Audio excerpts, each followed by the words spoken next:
Baik, Shalom, selamat malam teman-teman. Jumpa lagi di Asasi Talk, Asosiasi Apologis Indonesia Talk. Malam hari ini, ya, pada hari Senin, 12 April 2021, tema kita malam hari ini sangat spesial. Kelahiran Yesus dan Gereja Mula-Mula, studi historis pandangan non-Kristen abad pertama dan abad kedua. Isu yang paling sangat yang paling banyak kita bisa lihat, kita bisa dengar, kita bisa baca, kita bisa diskusikan adalah anggapan-anggapan bahwa seolah-olah keilahian Yesus Kristus itu baru diakui atau baru dirumuskan pada konsili abad keempat. Yang paling terkenal itu teorinya adalah konsili Nisea, di mana di sanalah Yesus ditahbiskan atau diwisuda atau disahkan atau diberi stempel legal bahwa dia adalah Tuhan, bahwa dia adalah Allah. Sehingga apa konsekuensinya jika ada pandangan yang mengatakan bahwa Yesus itu baru dianggap sebagai Tuhan pada abad keempat. Nah, seolah-olah pada abad pertama Yesus itu belum Tuhan. Lalu dijadikan Tuhan 300 tahun kemudian. Nah, kira-kira itu isu besarnya. Nah, jadi nanti coba kita lihat keilahian Yesus itu benarkah baru diakui pada abad keempat atau pada abad pertama sudah ada dokumen-dokumen atau sudah ada pemahaman-pemahaman yang mengakui Yesus sebagai Tuhan, yang mengimani keilahian Yesus, baik itu dari pihak Kristen maupun non-Kristen. Nah, jadi sekarang kita akan bahas ini untuk 1-2 jam ke depan. Pembicara kita adalah Pak Jimmy Jeffrey, seorang penggiat apologetika juga, yang menaruh minat besar tentang topik Yesus sebagai Mesias, Yesus sebagai Allah, tapi dari perspektif Judaism, yang hubungannya sebenarnya dengan Islam juga ya. Jadi ini menarik sekali. Lalu ada penanggap kita, hambanya Pak Dr. Stanley Paparang, kemudian ada Pak Albert Rumampuk. Oke, waktu 30 menit ke depan kami serahkan kepada Pak Jimmy Jeffrey sebagai pemateri utama kita, lalu nanti akan ada diskusi secara fleksibel. Mari Pak Jimmy. Ya, terima kasih atas kesempatannya. Saya telah siapkan materinya untuk kita bahas bersama.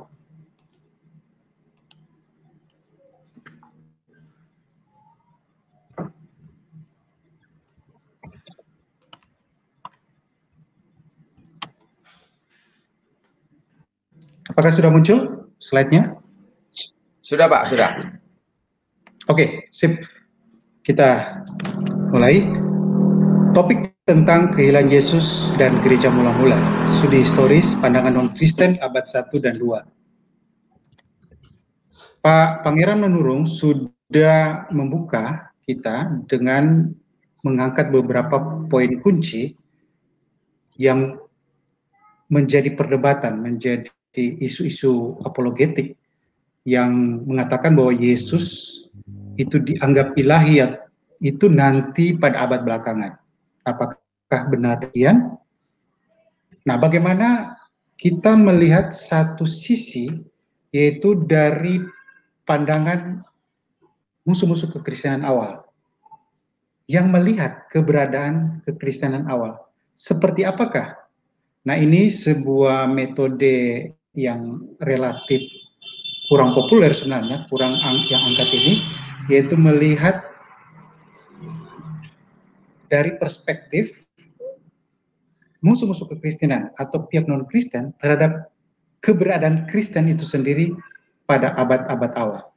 Saya akan membatasi ini hanya sebatas pada abad 1 dan 2 supaya kita mendapat informasi lebih ke dekat dengan peristiwa yang terjadi, lebih ke tangan pertamanya, dan itu data-data yang bisa menggambarkan secara valid keberadaan kekristenan pada abad pertama.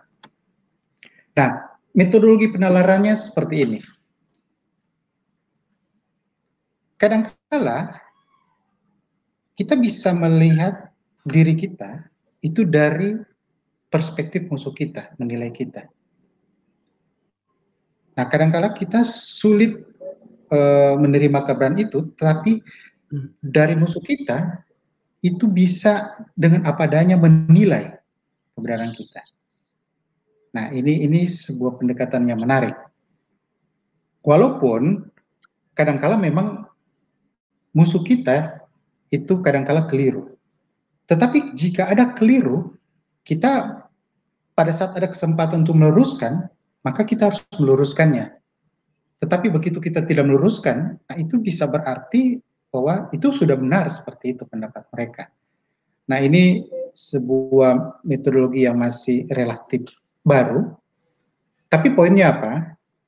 Dari musuh kita, itu kita bisa mendapatkan fakta tentang kebenaran kita yang lebih jujur.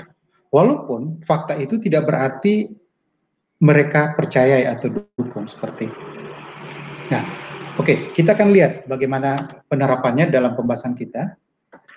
Saya mendaftarkan beberapa tokoh kunci yang akan menjadi pembahasan kita, yaitu pihak-pihak non-Kristen pada abad 1 dan 2. Nah, itu dimulai dari orang-orang Farisi Saduki sebagai ahli Taurat dan Kayafas.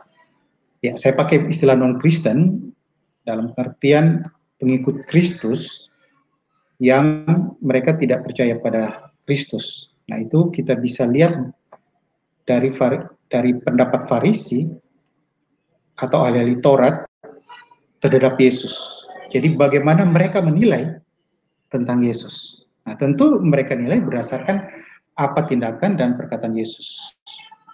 Kemudian Imam Kayafas, khususnya dalam sidang pengadilan Yesus. Lalu beberapa referensi lainnya seperti Pliny, seorang gubernur Romawi, Tacitus, sejarawan Romawi, Trypho, rabi Yahudi, Lucian dan Celsus, filsuf Yunani, Fronto, penulis Romawi yang memang kurang dikenal, dan rabi-rabi Yahudi.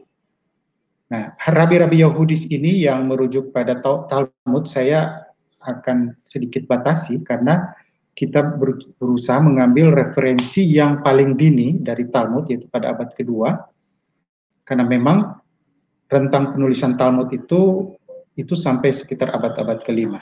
Jadi saya coba cari referensi yang paling dini di abad kedua. Oke, kita mulai masuk ke tokoh yang pertama, yaitu para ahli Taurat. Nah, ini sebuah dialog antara Yesus dengan para ahli Taurat yang setelah Yesus melakukan pernyataan, yaitu dalam Yohanes 10 ayat 30, aku dan Bapa adalah satu, tentu dengan pengajaran-pengajaran lainnya yang dipahami oleh pendengarnya, yaitu orang Yahudi saat itu, sebagai ungkapan keilahian. Maka respon mereka melempari Yesus. Respon atas apa yang diajarkan Yesus. Nah, lalu Yesus katakan kepada mereka, bukan karena suatu pekerjaan, orang Yahudi menjawabnya begini, bukan karena suatu pekerjaan baik maka kami melempari engkau, melainkan karena engkau menghujat Allah, dan karena engkau sekalipun hanya seorang manusia saja menyamakan dirimu dengan Allah. Terhadap Yesus berdasarkan apa yang mereka lihat, mereka dengar, yaitu pengajaran Yesus, yang mereka simpulkan bahwa Yesus sudah melakukan penghujatan. Nah, kalau Yesus bukan Allah dan tidak bermaksud menyampaikan ungkapan-ungkapan bahwa dia setara dengan Allah, maka sebenarnya kesempatan itu dia harus meluruskan. Tetapi yang terjadi, dia tidak meluruskan, justru malah meneguhkan. Nah, itu dalam ayat 34 sampai 35-36, Yesus merujuk dalam Mazmur 82, yang dalam Mazmur itu menyebut tentang Allah yang kalau dalam eksegese yang ketat, dia justru lebih merujuk pada manusia yang diberi peran seperti Allah. Walaupun memang ada pendapat yang lain mengatakan itu figur malaikat dan sebagainya. Nah, tetapi sebenarnya poinnya di sini bahwa Yesus tidak mengklarifikasi pernyataan pemahaman mereka atau membantah pemahaman mereka, tapi sebenarnya Yesus meneguhkan karena Yesus sedang membangun sebuah argumen dalam menjawab mereka yang merujuk ke Mazmur 82 yang dalam Bible Scholar menyebutnya a fortiori argument atau the lesser to the greater, artinya dari hal kecil ke yang besar. Sederhana begini, sedangkan hal kecil saja seperti itu, maka bagaimana yang lebih besar lagi? Nah, sedangkan orang-orang tertentu dapat disebut Allah dalam pengertian diberi otoritas atau delegasi mengambil beberapa peran sebagai Allah, itu seperti manusia atau hakim-hakim yang juga disebut Elohim, itu Allah. Apalagi dia yang adalah anak Allah, yang jauh lebih tinggi daripada itu. Nah, ini ada beberapa referensinya, yaitu seperti dalam Matius 7 ayat 11, Lukas 11 ayat 13, yang Yesus sedang membangun argumen dari hal kecil, a lesser to the greater. Nah, sebenarnya pola seperti ini sudah lazim dalam referensi Jews, biblical seperti biblical apokripa, itu juga ada ungkapan-ungkapan model seperti ini. Nah, beberapa referensi yang menulisnya seperti Norman Geisler menuliskan, termasuk juga dalam scholar Yahudi, Louis Jacob dalam Rabbinic Thought in the Talmud, menyebutkan ungkapan seperti ini. Nah, kuncinya di ayat 39, sekali lagi mereka mencoba menangkap dia, tetapi ia luput dari tangan mereka. Jadi tidak ada bantahan. Artinya Yesus sebenarnya meneguhkan pemahaman mereka itu, bahwa dia adalah Allah. Saya kira ini akan dibahas secara tuntas dalam eksegese berkaitan dengan teks-teks kehidupan Yesus, tapi ini poin singkat aja. Jadi ini pemahaman ahli Taurat terhadap Yesus pada masa itu. Nah, kemudian yang kedua,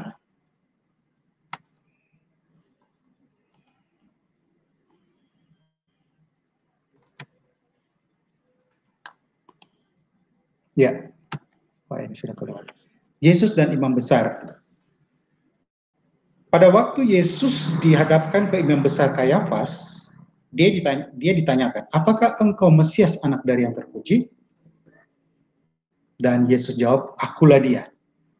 Nah, tapi Yesus menggemakan sebenarnya sebuah teks dalam Daniel 7 ayat 13-14 tentang seorang anak manusia yang bertemu dengan lanjut usia, dan anak manusia ini diberi kuasa dan kemuliaan. Nah, ini punya kesejaran dengan dokumen dalam Dead Sea Scroll, dalam dokumen Dead Sea Scroll, yang intinya menggambarkan tentang ada kuasa, ada dua kuasa di surga. Ini sebuah pemahaman Yahudi kuno yang akhirnya dalam Rabbinic Judaism berikutnya dianggap heretik, seperti ditulis oleh Alan F. Siegel dalam bukunya Two Powers in Heaven. Jadi ini tokoh yang kedua, imam besar, menilai bahwa Yesus itu memberi pernyataan keilahian dia.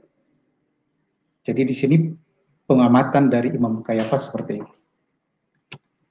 Nah, kita masuk ke dokumen ekstra biblical. Jadi dokumen di luar Bible, yaitu dalam tulisan Pliny the Younger, Pliny yang lebih muda, atau the Secundus, ada yang lebih tua juga, dalam suratnya kepada Kaisar Trajanus. Nah, saya bacakan dalam bahasa Indonesianya. Saya telah menginformasi mengikuti prosedur yang ada. Saya telah menginterogasi hal ini, yaitu mereka yang disebut Kristen, sebagaimana pengakuan mereka.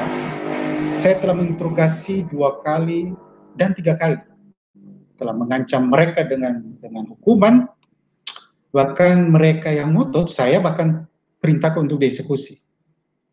Nah, mereka meneguhkan tentang fakta ini, yaitu bagaimanapun inti dari kesalahan mereka yaitu pada kebiasaan mereka yang bertemu pada hari-hari tertentu sebelum fajar dan menyanyikan secara responsif pujian kepada Kristus seperti kepada Tuhan, dan mengikat mereka dengan sumpah untuk tidak melakukan hal kriminal, tidak melakukan penipuan, pencurian, kejahatan dan sebagainya. Dan saya tidak menemukan satupun hal yang masalah mereka dalam kejahatan, tapi hanya masalah kepercayaan tahyul yang jahat dan berlebihan. Nah, ini informasi yang sangat menarik dari Pliny yang masih di akhir abad pertama atau abad kedua, tentang keberadaan orang Kristen pada saat itu yang sudah mempraktekkan penyembahan kepada Yesus seperti kepada Tuhan. Nah, ini data yang sangat valid dan scholar menilai ini data yang otentik. Nah, kita lihat bagaimana pendapat dari beberapa scholar. Dia katakan kita bisa belajar dari surat ini, surat Pliny ke Kaisar Trajanus, bahwa Kristen dan non-Kristen pada masa itu beranggapan bahwa Yesus itu memang eksis, pribadi yang real, dan Kristen menyembah dia sebagai ilahi. Nah, ini seperti dalam pandangan tentang Yesus dalam Perjanjian Baru. Jadi lepas dari bukti dari Paulus maupun Injil, kesaksian Pliny ini menantang kita untuk menjelaskan bagaimana sebuah gerakan muncul dari antara orang Yahudi dan di tanah Yahudi yang dapat mempercayai seorang manusia sebagai Tuhan dan dapat begitu cepat berkembang pada masa itu. Jadi ini perubahan yang drastis sekali hanya dalam beberapa tahun. Ini menarik sekali data dari Pliny Younger. Kemudian Tacitus juga masih di abad-abad pertama menjelang abad kedua yang menuliskannya, dan ini juga jadi referensi untuk fakta penyaliban Yesus. Nah, di sini dia menyebutkan and a most mischievous superstition thus check for the moment again broke out not only in Judea, the first source of the evil, but even in the Rome. Nah, tapi ada versi terjemahan yang agak sedikit berbeda, tapi poinnya sama, yang ditulis oleh Robert von Horst dalam Jesus Outside of the New Testament. Dikatakan gini, suppressed for a time, the deadly superstition erupt again, not only in Judea. Jadi di sini kita lihat bahwa pada saat penyaliban Yesus itu sudah ada upaya untuk menekan kelompok ini yang percaya pada Yesus, yang dianggap percaya pada tahyul. Tapi ada kalimat berikut, erupted again, atau di terjemahan yang sebelumnya again broke out, not. Jadi ini sebenarnya mengindikasikan bahwa ini merujuk pada kebangkitan Yesus. Jadi waktu Yesus dimatikan, dianggap itu sudah ditekan kelompok kepercayaan ini yang kepada Yesus, pengikut Yesus ini. Tetapi pecah lagi. Nah, pecah lagi ini mengindikasikan pada kebangkitan Yesus, karena pasca kebangkitan Yesus mereka bangkit lagi. Nah, ini sebuah data yang sangat-sangat menarik. Nah, selanjutnya kita lihat pandangan seorang rabi Yahudi seperti ditulis oleh Justin Martyr dalam dialog dengan dia, yaitu namanya Tripo. Nah, di sini Tripo katakan begini, engkau berusaha membuktikan secara luar biasa dengan sangat baik sesuatu hal yang tidak mungkin, bahwa Tuhan itu bisa lahir dan menjadi manusia. Jadi Tripo telah memahami, menilai, mengetahui bahwa Justin Martyr dan tentu kekristenan pada waktu itu punya anggapan bahwa Yesus itu adalah Tuhan yang menjadi manusia. Jadi Tripo tahu bahwa orang Kristen saat itu sudah mengenal Yesus sebagai ilahi. Walaupun Tripo menolak hal itu. Nah, ini data yang menarik juga. Nah, di sini juga ada beberapa rujukannya. Nah, yang menarik sedikit data tambahan untuk Justin Martyr. Justin Martyr juga sudah menyebut tentang eksistensi Trinitas. Jadi sebenarnya pemahaman Trinitas itu sudah ada dari bapak-bapak gereja, walaupun nanti dirumuskan di abad berikutnya dalam bentuk relasi antara tiga pribadi.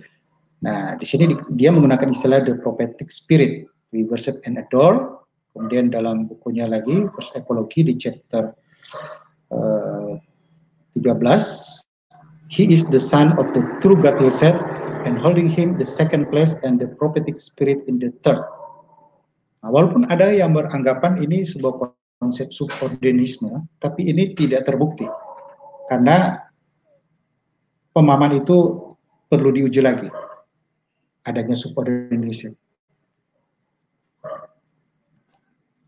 Oke. Sekarang ke tokoh berikutnya, Lucian.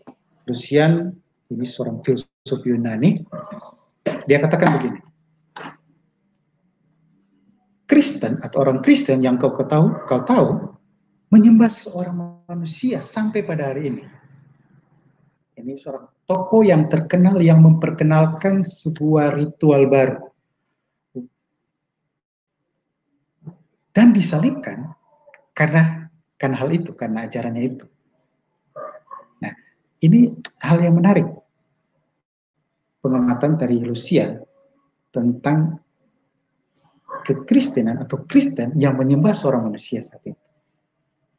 Nah, di bagian lainnya dikatakan mereka ini yang sudah istilahnya they are convert, mereka yang bertobat ya sudah pindah ke Kristen, and deny the gods of the Greece and worship the crucified church, yang menyangkal dewa-dewa Yunani dan menyembah orang yang disalib.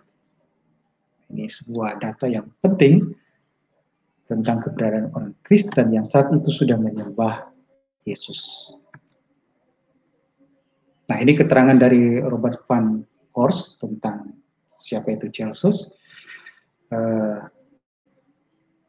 Ya, Celsus ini seorang filsuf Yunani yang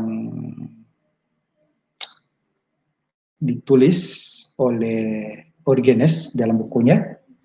Nah, Celsus ini mengatakan begini, say he, these people worshiped one God alone and no other. They would perhaps have some valid argument against the worship of others. Jadi di sini berikut, but they pay excessive reference to one.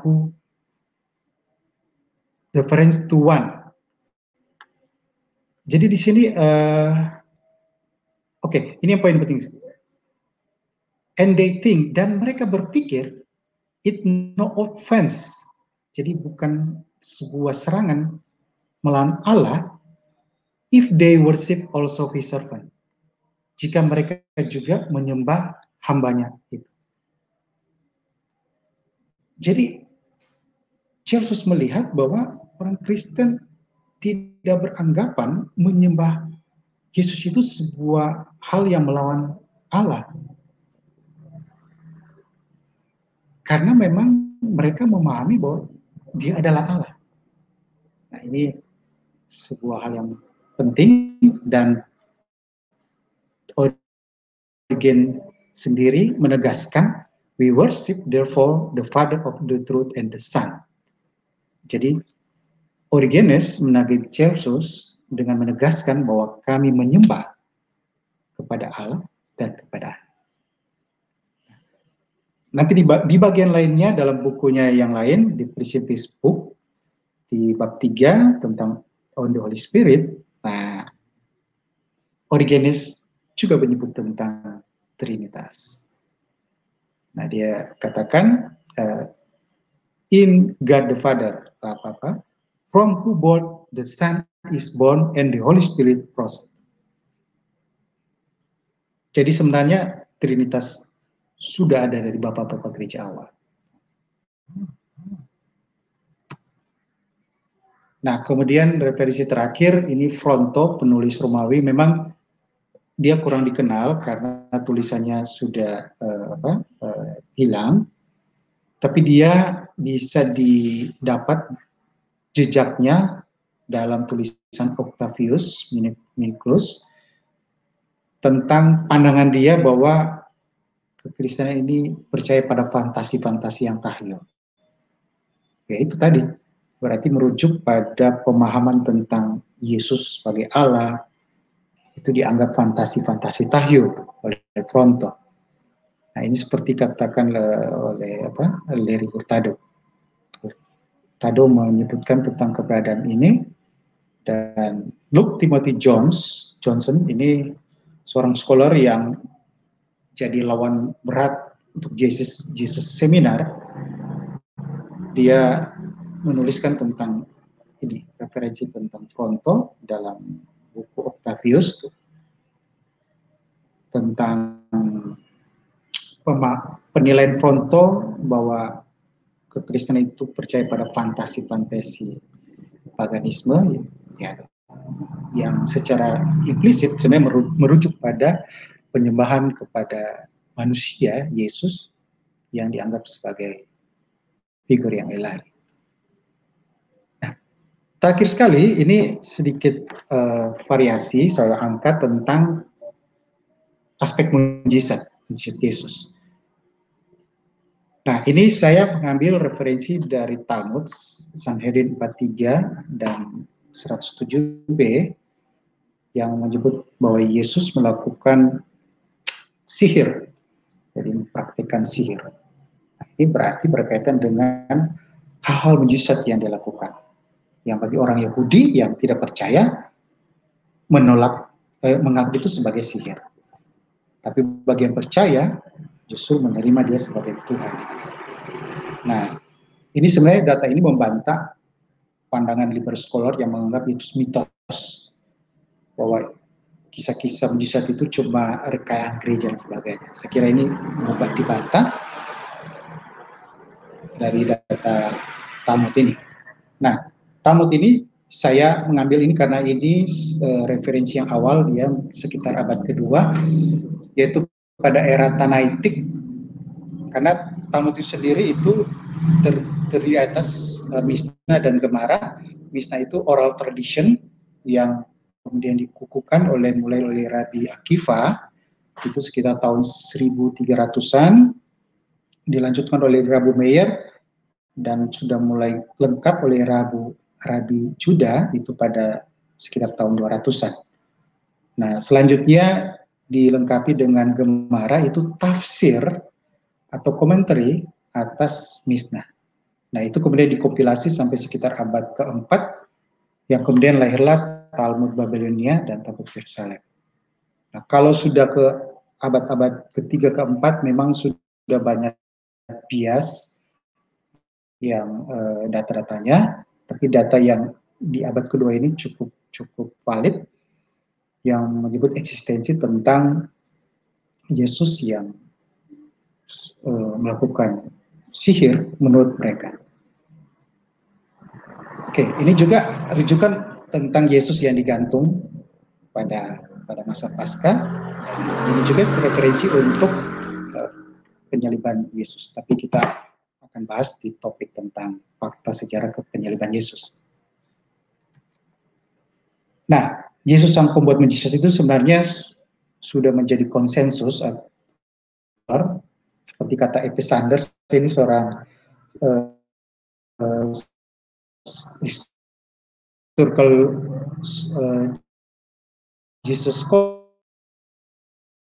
yang terkenal dalam buku Jesus and Judaism, dia katakan konsensus terhadap fakta-fakta dasar ini bahwa Yesus melakukan mujizat. Dan ini juga seperti dalam Galatians. Nah, apa poinnya sebenarnya? Poinnya saya menunjukkan bahwa mujizat Yesus itu sebenarnya itu bukti juga keilahiannya. Kenapa? Karena seperti kata Werner Kahl, itu ada 3 tipe pembuat mujizat. Dia pakai istilah BNP, bearer of numinous power, atau pemilik kuasa ilahi. Kemudian PNP, petitioner of numinous power, yaitu pemohon kuasa ilahi. Dan terakhir, mediator of numinous power, yaitu mediasi. Nah, dia ambil contoh mediator of numinous power itu seperti Musa, lewat perantara Musa terjadi mujizat. Kemudian petitioner of numinous power seperti Elia yang bermohon. Tapi Yesus, kalau kita perhatikan, dia tidak pernah bermohon untuk bisa melakukan mujizat. Jadi itu yang membedakan. Sehingga oleh scholar lainnya, seperti Eric Eve, itu dalam bukunya The Jewish Context of Jesus Miracle, ditegaskan bahwa apa mujizat itu sebenarnya sama seperti Yahweh lakukan dalam perjanjian lama. Nah, jadi sebenarnya poin mujizat ini juga sebenarnya salah satu poin bahwa tentang keilahian Yesus. Dan pandangan-pandangan orang yang Yahudi saat itu menilai bahwa Yesus melakukan mujizat, tapi dianggap itu sebagian. Kita coba mencoba beberapa bantahan, misalnya, penyembahan Yesus itu sebenarnya sama seperti penyembahan orang yang sangat berkuasa, dan ada beberapa contoh yang dalam perjanjian lama menyembah, seperti Daniel yang menyembah. Tapi ini contoh yang tidak tepat karena harus dilihat konteksnya. Karena penyembahan yang ditujukan pada Yesus, seperti pada waktu dia akan terangkat ke surga, itu dalam konteks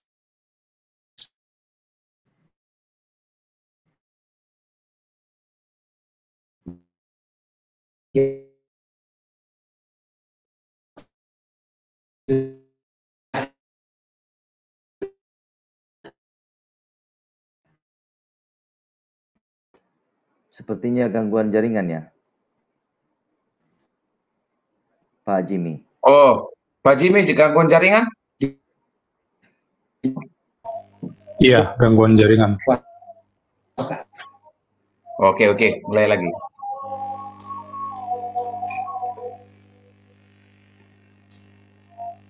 Mohon Pak Jimmy, slide-nya bisa diturunkan ya. Dari tadi slide-nya tidak ganti-ganti ini. Sepertinya beliau gangguan jaringan ya. Ini tidak merespon apa yang kita sampaikan. Silakan Pak Pangeran untuk memberikan sedikit tanggapan sementara menunggu Pak Jimmy ya. Pasti beliau gangguan jaringan, kalau sudah tidak respon begini gangguan.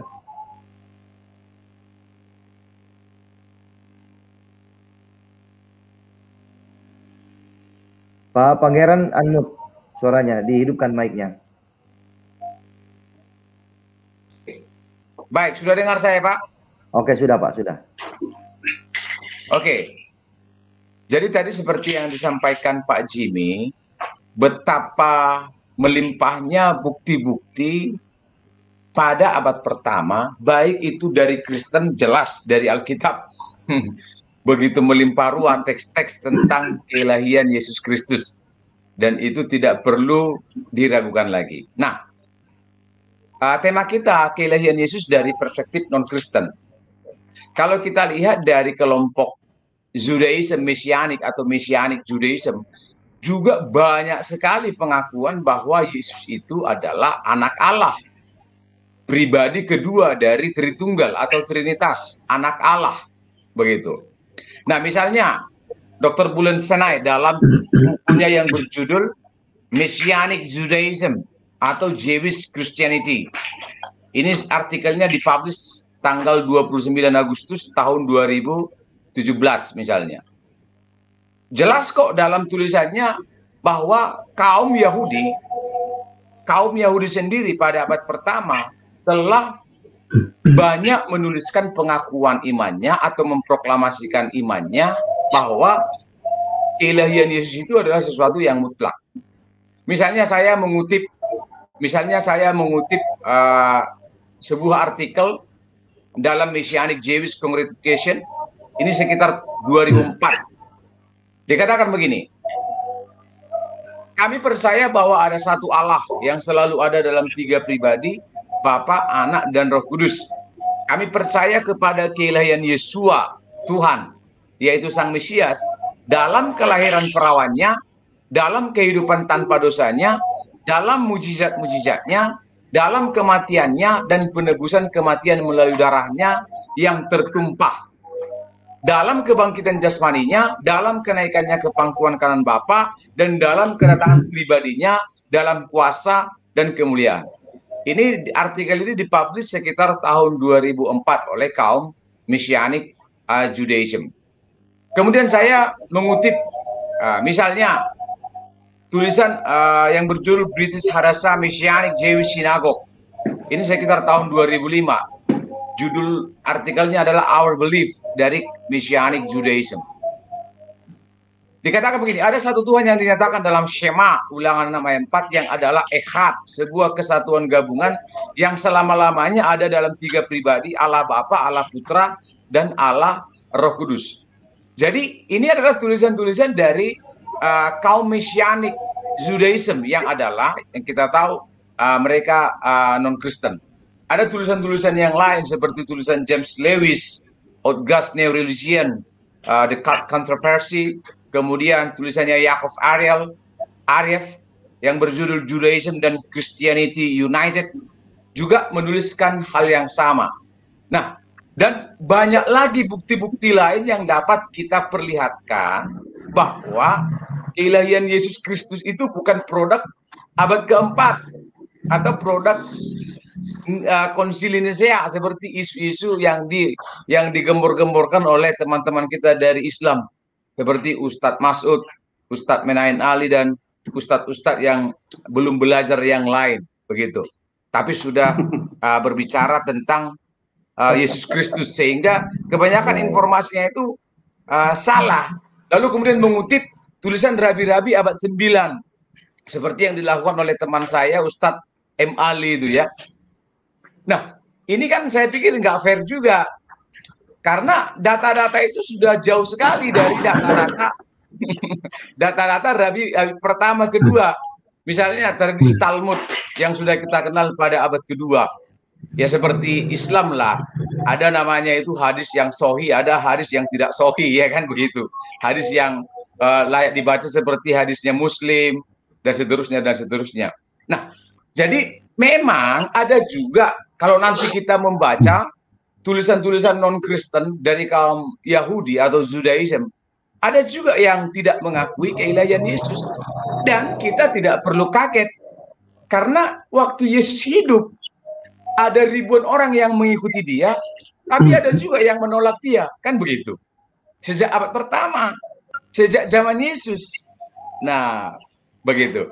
Tapi jangan sampai ada penggiringan opini seolah-olah keilahian Yesus itu baru diakui di abad keempat, atau tulisan atau pengakuan iman itu baru ada di abad keempat. Itu saya pikir kesesatan informasi, ya, atau informasi yang tidak utuh. Kira-kira ini tambahan sedikit tentang literatur-literatur yang menjelaskan bahwa pengakuan kepada keilahian Yesus Kristus itu telah diungkapkan oleh orang-orang dari non-Kristen abad pertama dan abad kedua. Silakan Pak Jimmy, tadi sinyalnya bermasalah, jadi kami ambil alih sebentar. Mari Pak, kami kembalikan kepada yang berwajib. Oh iya, tadi presentasi saya sudah selesai. Atau mungkin tadi Belum. terputus ya? Mungkin pada slide. Tadi terputus, mungkin Pak Jimmy kepada kesimpulan dulu. Kepada inti dari materinya Bapak tadi aja. Baru nanti kita masuk ke diskusi. Ya? Oke. Iya. Tadi terakhir sampai ke tulisan Lady Hurtado ya? Sempat ya? Iya. Oh iya, itu sudah slide terakhir. Sudah slide terakhir. Jadi saya hanya ringkaskan saja bahwa data mulai dari masa Yesus itu sendiri. Masa Yesus sendiri, tadi kita lihat contohnya tentang ahli Taurat waktu berdialog saat Yesus mengatakan aku dan Bapa adalah satu, itu penilaian mereka tentang siapa Yesus itu, yang mereka nilai bahwa Yesus itu menyatakan sebuah ungkapan keilahian dia. Jadi mereka tahu, tapi mereka tidak mau percaya. Nah, itu bedanya. Imam Kayafas juga yang kedua, yang mengadili Yesus, juga tahu apa yang Yesus maksudkan. Itu sebuah ungkapan keilahian. Dan karena dia tidak percaya, dia menilai itu sebuah penghujatan luar biasa. Buktinya dia koyakan jubahnya, karena itu tanda sesuatu yang luar biasa. Dan akibatnya apa? Hukumannya Yesus mati. Nah, lalu kita masuk tadi ke data-data referensi lainnya, seperti dari Pliny tentang eksistensi kehidupan kekristenan mula-mula pada waktu itu. Yang menariknya dari Pliny, dia sudah melihat tentang praktek penyembahan Yesus seperti kepada Tuhan, yang oleh scholars Gregory Boyd ini dianggap sebuah fenomena yang menarik untuk dikaji. Karena apa? Karena terjadi perubahan yang luar biasa. Jadi dari konteks orang Yahudi yang memang monoteisme, lalu kemudian berkembang pemahaman tentang menyembah kepada Yesus tidak masalah terhadap monoteisme bahwa Yesus Bapa adalah Allah. Jadi disinilah sebuah transformasi yang luar biasa. Mereka menerima Yesus yang ilahi, sama seperti mereka menerima Yahweh sebagai yang ilahi.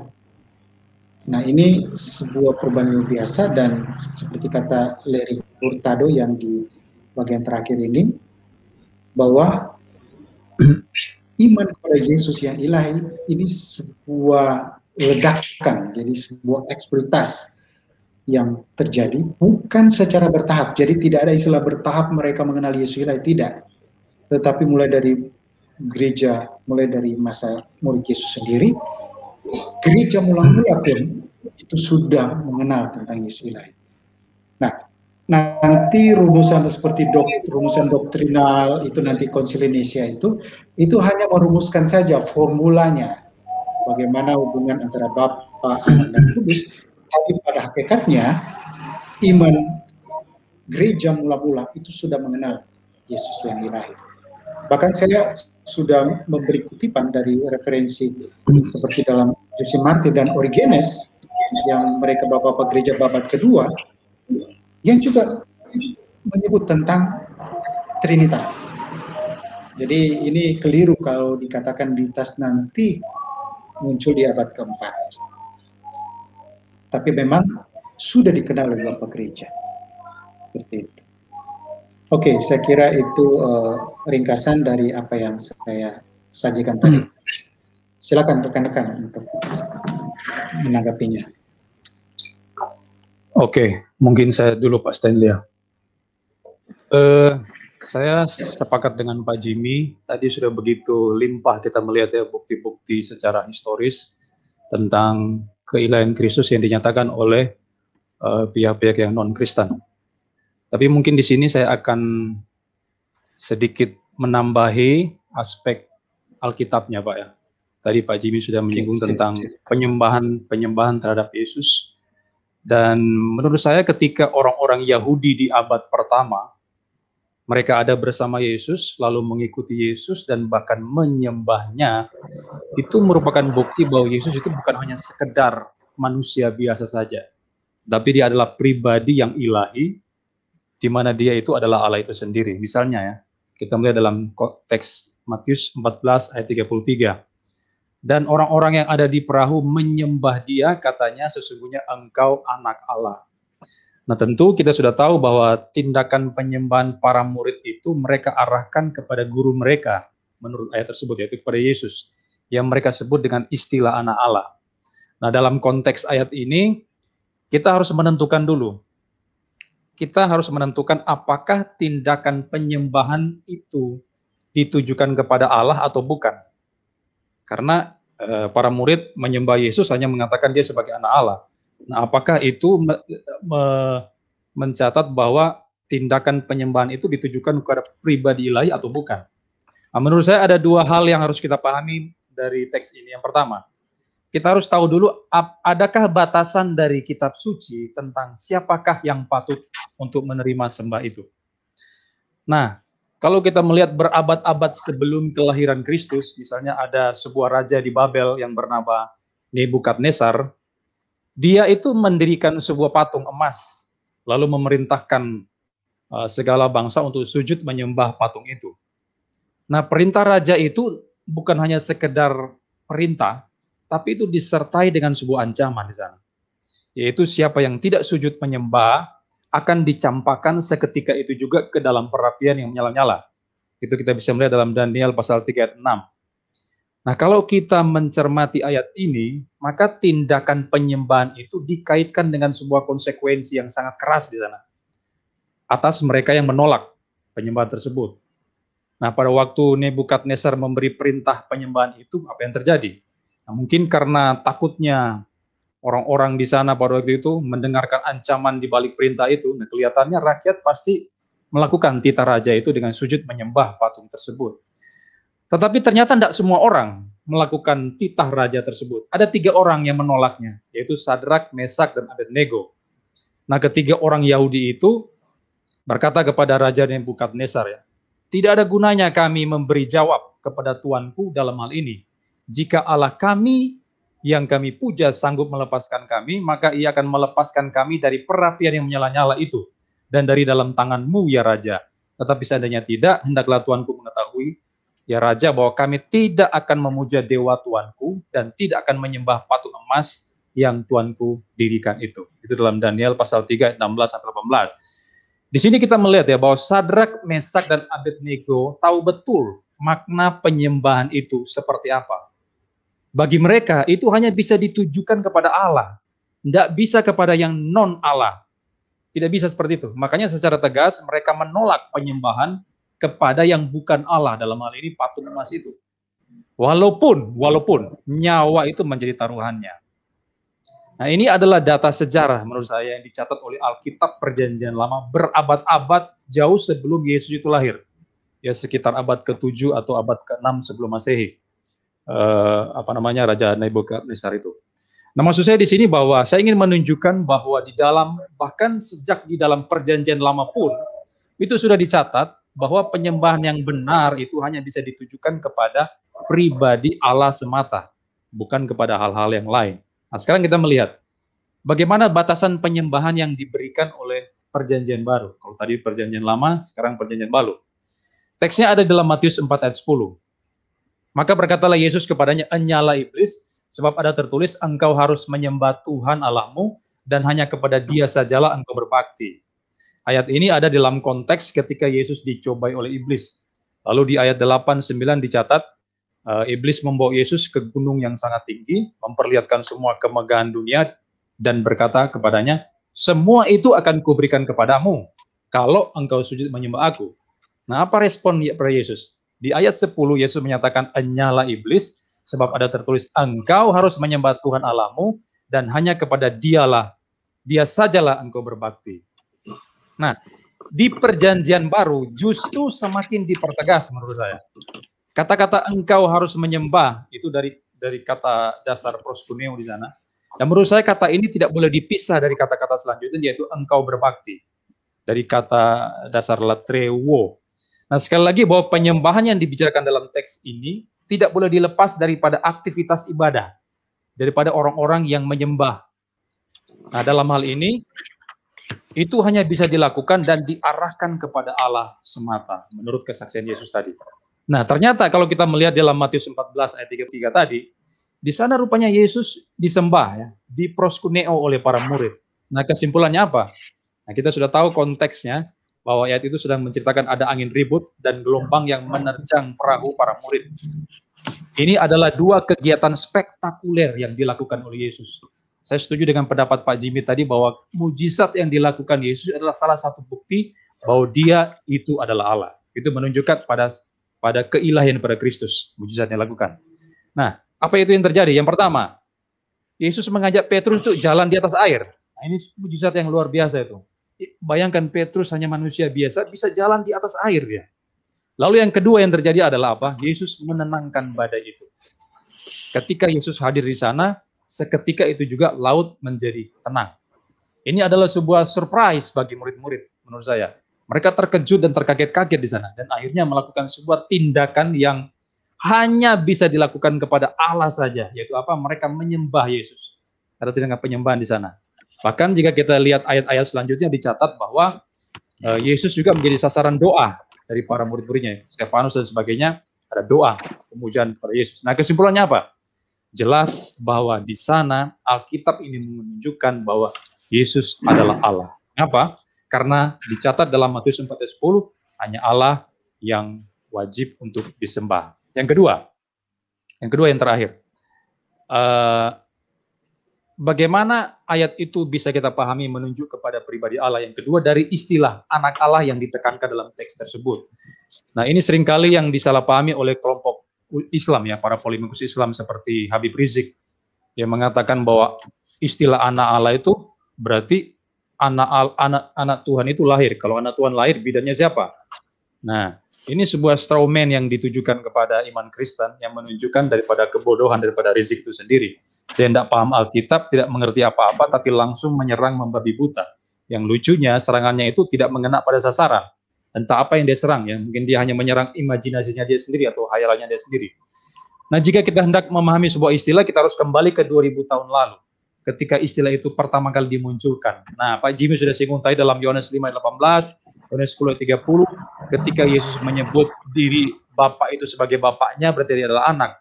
Dan pada waktu Yesus menyebut seperti itu, orang Yahudi ngamuk di sana, marah, mau merajam Yesus dengan batu. Kenapa? Karena bagi orang Yahudi, Yesus di sana sedang menghujat Allah. Dia sedang menyetarakan posisinya dengan Allah. Makanya orang Yahudi marah di sana dan hendak melempari dia dengan batu. Nah, dengan demikian, maka Matius pasal 14 ayat 33 tadi, yang mencatat mujizat Yesus yang meredakan terjangan gelombang, dan juga adanya penyembahan yang ditujukan kepada Yesus oleh orang-orang Yahudi di abad pertama. Orang Yahudi ini orang-orang monoteisme loh, orang monoteisme yang paham, yang percaya pada monoteisme yang mutlak pada masa itu. Tapi mereka menyembah Yesus, dan itu justru membuktikan bahwa Yesus itu adalah Allah itu sendiri. Ya, itu mungkin tambahan dari saya, Pak. Terima kasih, Pak. Oke, sip. Silakan Pak Edward Hanok. Pak Jimmy tolong di silakan ada Pak Edward. Ya, Pak Samuel Situmorang masih di backstage. Tolong di add ya. Belum. Pak. Oke. Iya, ini nggak ada di backstage.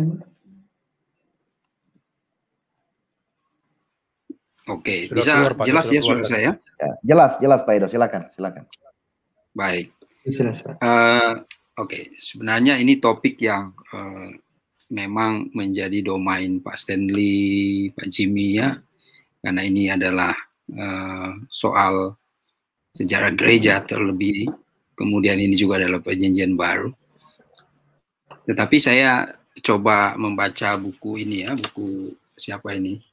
Justin Martyr ini, and his words, kalau tidak salah. Nah, Pak Jimmy sudah kutip dari sini ya, ada sebagian tulisannya. Saya melihat begini aja pertautannya ya, bagaimana kita melihat pertautan antara misalnya apakah memang Perjanjian Baru itu menjadi semacam ayat-ayat proof text yang hendak kita angkat kemudian menjadi sebuah pembuktian misalnya.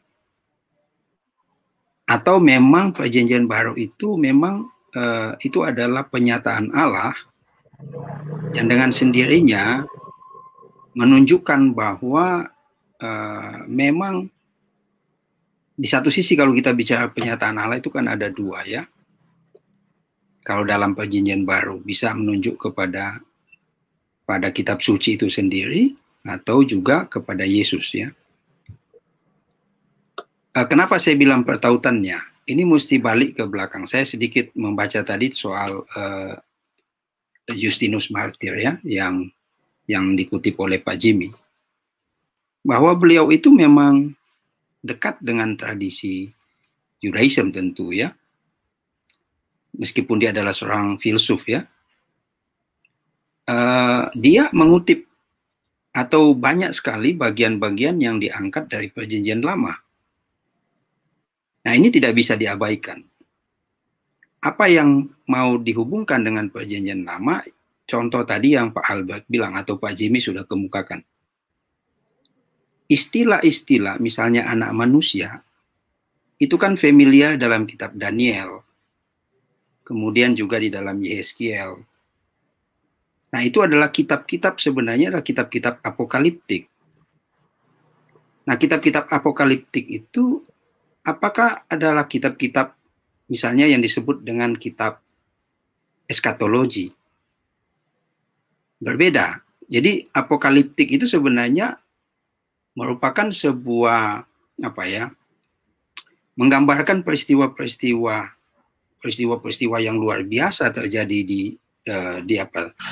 di angkasa begitu, sehingga beberapa istilah yang muncul misalnya anak manusia, kemudian justru bawa anak manusia itu ke dalam Perjanjian Baru. Yesus sendiri juga mengatakan dia adalah anak manusia, dan juga istilah anak Allah tadi yang disinggung oleh Pak Jimmy dan Pak Albert. Nah istilah-istilah itu sebenarnya kalau pembacaan yang rapi atau teratur terhadap Alkitab, maka kita akan menemukan bahwa istilah tersebut itu bukan sebuah menunjukkan bahwa Yesus bukanlah, atau kalau kita katakan lebih sederhana, Yesus bukan Allah. Justru istilah itu sebenarnya adalah istilah yang memang dia adalah Allah itu sendiri, yang tadi dikatakan Pak Albert tadi di dalam, Pak Jimmy juga sudah kutip ya, di dalam Yohanes pasal 6, karena ini juga pembacaan saya terhadap bagian-bagian nanti hari Rabu besok gitu. Jadi itu sebenarnya juga menunjukkan bahwa ya Yesus adalah Allah, bahkan dikatakan kan di dalam bagian lain di mana Yesus juga menyinggung echo terhadap Pentatuk itu, ada keesaan Allah di sana. Ya, jadi ada keesaan Allah di dalam Yohanes pasal 6 itu juga disinggung. Nah, apa yang mau ditekankan sebenarnya dari pembacaan kita atau dari presentasi Pak Jimmy, kemudian kita bisa kutip di sini adalah bagaimana sebenarnya baik data biblical itu maupun extra biblical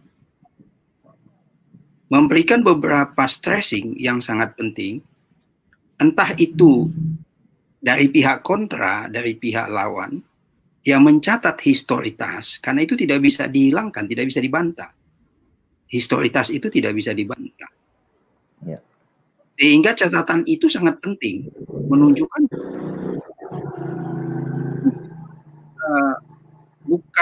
bukanlah sebuah isapan jempol cerita turun-temurun yang diwarisi, yang bisa kemudian debatable seperti Ayub misalnya. Tetapi ini adalah tokoh historis yang memang dicatat oleh Yosefus, dicatat oleh Philo, kemudian beberapa tokoh-tokoh ya historian yang lainnya yang menyinggung itu sangat penting.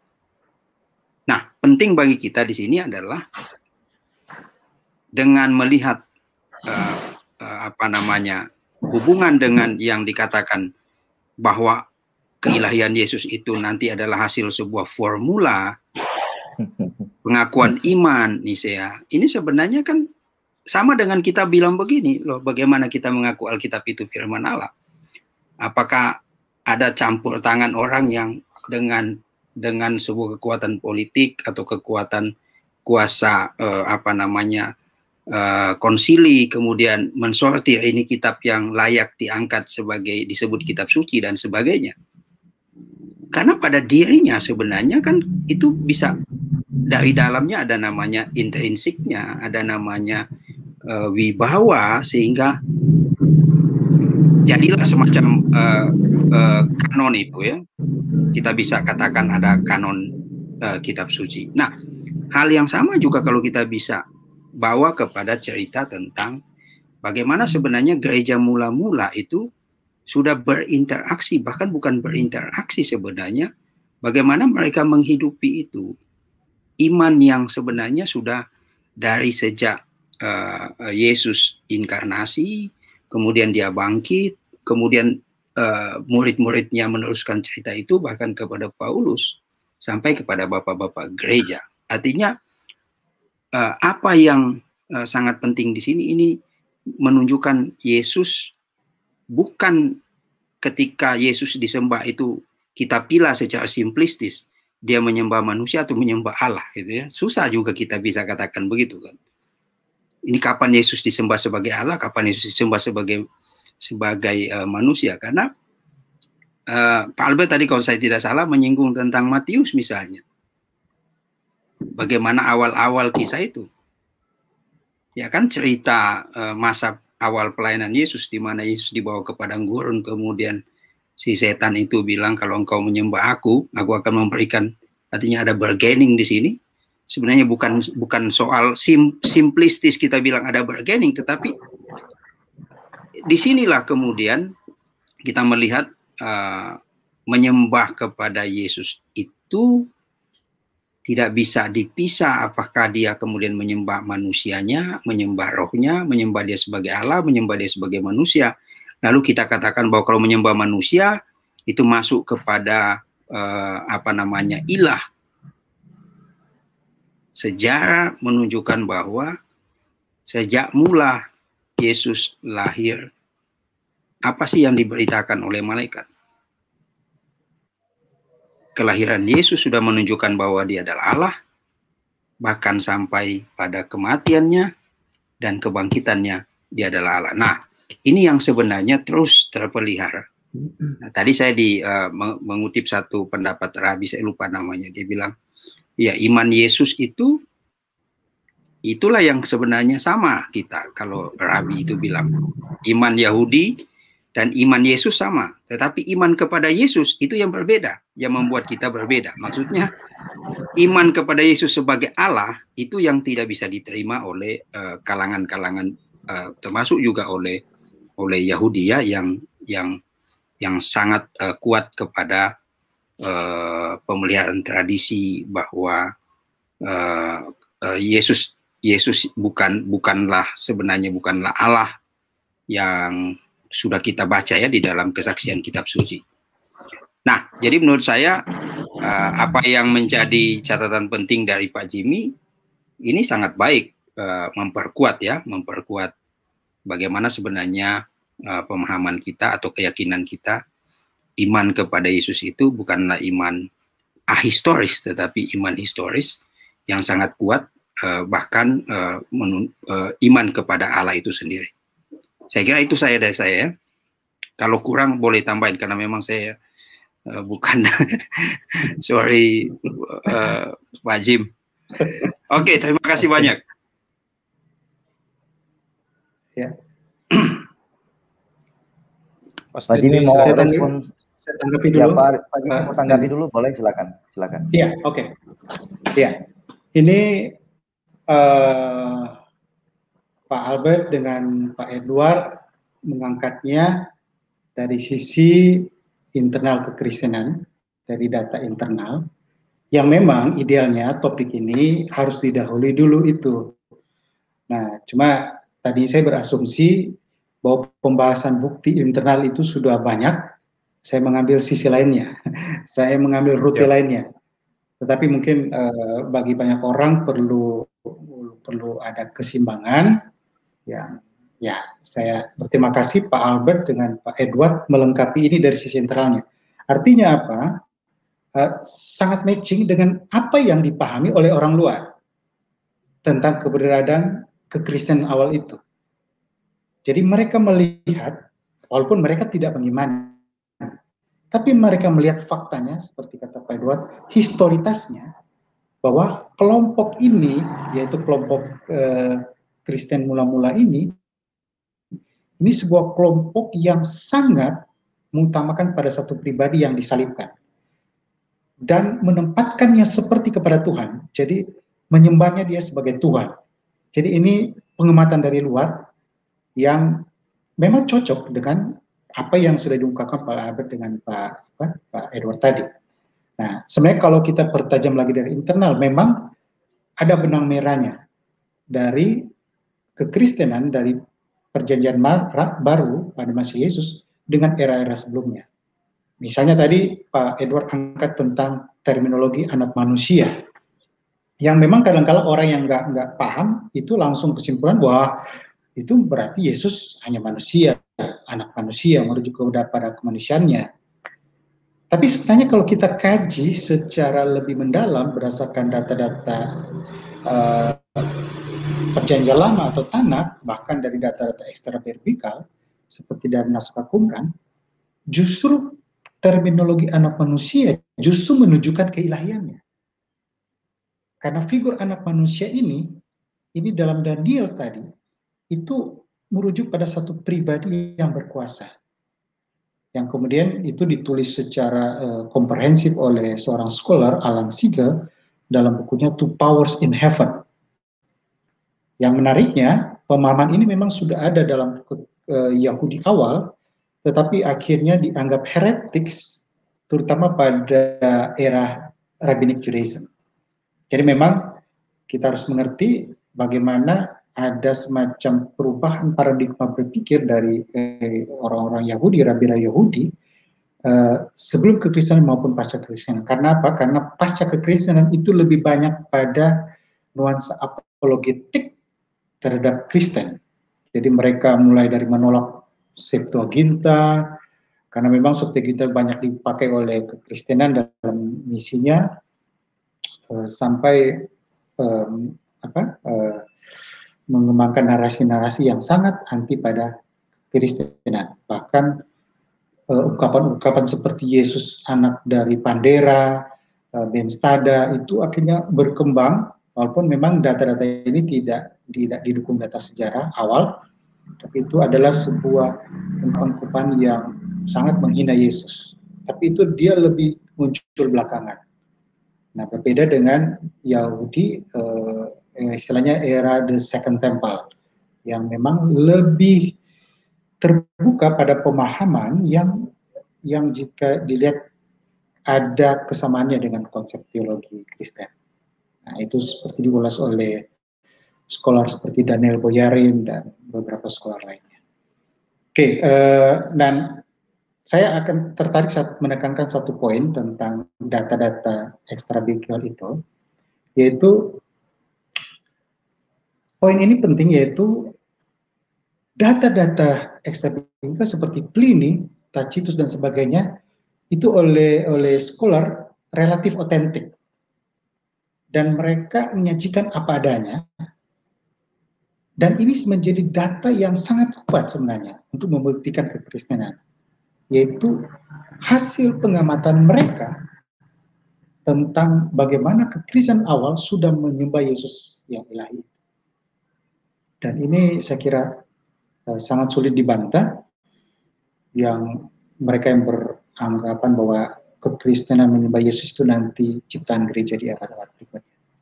Nah, walaupun memang seperti Josephus yang rujukannya ke kisah penyaliban Yesus, oleh scholar itu dianggap tidak otentik, tetapi oleh majority scholar sebagian besar otentik, walaupun ada beberapa yang diduga interpolasi, tapi historical core-nya tidak hilang dari tulisan Eusebius, yaitu tentang eksistensi adanya seseorang yang disalibkan pada masa itu. Dan ini sebenarnya bukti juga membantah anggapan bahwa bukan Yesus yang disalib, yang sudah pernah kita bahas sebelumnya. Oke, itu respon saya. Silakan Pak Stanley. Ya, saya rasa penjelasan Pak Jimmy sangat cukup untuk menandaskan bahwa konteks keilahian Yesus tidak hanya didasarkan pada bukti internal. Kalau bukti internal tadi kan Pak Albert dan Pak Edward sudah menyinggung sedikit. Pak Pangeran juga tadi sudah bicara di awal mengenai konteks ini. Dan seperti yang Pak Jimmy tulis di dalam kolom deskripsi itu di channel Apologia Historia, bahwa informasi dari musuh juga itu merupakan unsur penting ya. Ada yang mengatakan bahwa siapa pemenang dialah pemilik sejarah, tapi itu ada benar juga ada tidak benarnya. Kalau yang menang membuat sejarah palsu, maka yang kalah, yang menuliskan sejarah yang benar bisa tertindas atau terlindas oleh informasi palsu. Nah, saya tadi coba merangkum ya apa yang Pak Jimmy elaborasikan terkait dengan bukti-bukti eksternal tentang keilahian Yesus. Saya akan berbicara mengenai dua bingkai ya. Bingkai yang pertama menanggapi apa yang dijelaskan oleh Pak Jimmy terkait dengan informasi dari musuh atau di luar dari kekristenan. Kalau kita menilik informasi atau data yang kita kumpulkan dari non-biblikal, kalau kita katakan itu sumber-sumber non-Kristen ya. Hasilnya yang pertama bisa benar, hasil dari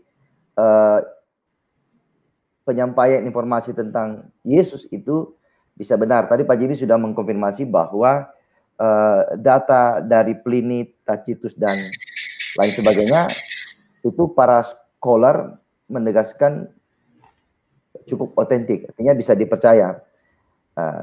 Bertolak belakang dengan pendapat dari Loai Fatohi yang menolak semua bukti eksternal karena dia ingin meloloskan Quran. Itu memang bagian dari politik teologi, menegasikan bukti-bukti yang valid untuk menyodorkan Al-Quran yang justru tidak valid. Itu biasa dalam dunia Islam, itu biasa kita temukan. Dan memang sampai sekarang juga tipenya begitu, polanya sama. Yang kedua, informasi dari musuh atau non-Kristen itu bisa dipalsukan. Bisa dipalsukan, tergantung dari berbagai kepentingan. Yang ketiga, informasi tentang Yesus dari sumber-sumber non-Kristen atau musuh, itu bisa ada percampuran antara fiksi dan kebenaran. Ini kita temukan dalam data Al-Quran. Misalnya, ini kan Al-Quran sudah belakangan, bisa 700 tahun rentang waktu antara abad pertama dengan abad ke-6, atau masa penulisan Al-Quran itu bisa 600 sampai 700 tahun.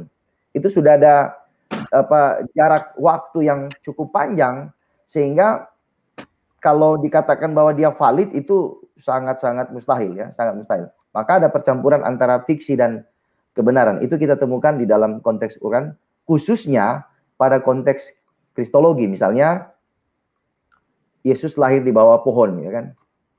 Itu tidak ada kisah itu. Itu kan folklore ya, cerita yang berkembang dari mulut ke mulut yang dianggap itu sebagai kebenaran. Ya, tadi juga Pak Edo sudah singgung sedikit ya. Yang keempat, informasi atau data tentang Yesus dari musuh atau non-Kristen itu bisa bernuansa politis. Tadi Pak Edo sudah menyinggung sedikit nuansa politis. Itu ada nuansa politis, entah itu tentang Yesus yang apa begitu. Jadi ada semacam plus minus ya, tergantung kondisi. Apakah itu memberikan keuntungan kepada sebuah partai atau komunitas yang bermain politik di situ, sehingga informasi tentang Yesus bisa benar, bisa tidak. Ada nuansa-nuansa itu yang terkandung dalam informasi. Jadi ada 4 ya, ada informasi itu bisa benar, yang kedua bisa dipalsukan, yang ketiga percampuran antara fiksi dan fakta, yang keempat bisa bernuansa politis.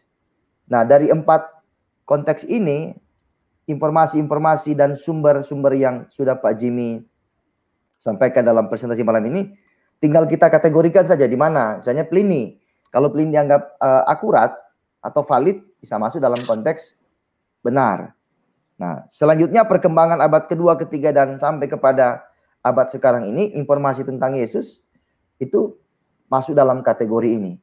Bisa benar, ya kalau di internal pasti benar, karena kita meyakini perjanjian baru itu kredibel.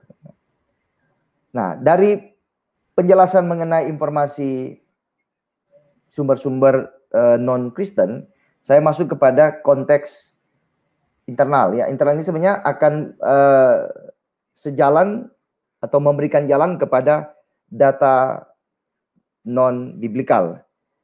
Kalau kita merujuk kepada penjelasan Pak Albert tadi dengan Pak Edo terkait dengan bukti internal, maka ketika seseorang disembah sebagai Allah, itu akan berbicara mengenai dua aspek penting ya. Kalau saya sebut dengan skema, 2 skema penting. Yang pertama dari Allah dan yang kedua dari manusia. Saya mulai dari Allah. Kalau Yesus yang ilahi, Yesus yang disembah sebagai Allah dan Tuhan, maka harus memenuhi 3 unsur. Yang pertama klaim, yang kedua perbuatan, yang ketiga kesinambungan. Saya membuktikan 3 unsur ini sebagai berikut. Klaim. Kalau Yesus mengklaim, maka dia juga harus menunjukkan perbuatan dari klaim yang sedang dibangun oleh Yesus. Saya mencatat misalnya dalam Injil Yohanes kan disebutkan beberapa pengakuan ego eimi, yang mana ego eimi itu hanya digunakan untuk Allah. Yesus mengatakan, akulah pokok anggur, akulah terang dunia, akulah gembala yang baik, akulah roti hidup, akulah pintu, dan beberapa ungkapan pengakuan Yesus itu klaim. Kalau dalam perjanjian lama, Daud mengatakan Yahweh adalah gembala. Perjanjian baru Yesus mengakui bahwa aku adalah gembala yang baik. Klaim. Jadi klaim itu unsur pertama dari Yesus yang disembah sebagai Allah. Yang kedua adalah perbuatan. Kalau Allah hanya mengklaim tapi tidak pernah berbuat, itu bukan Allah.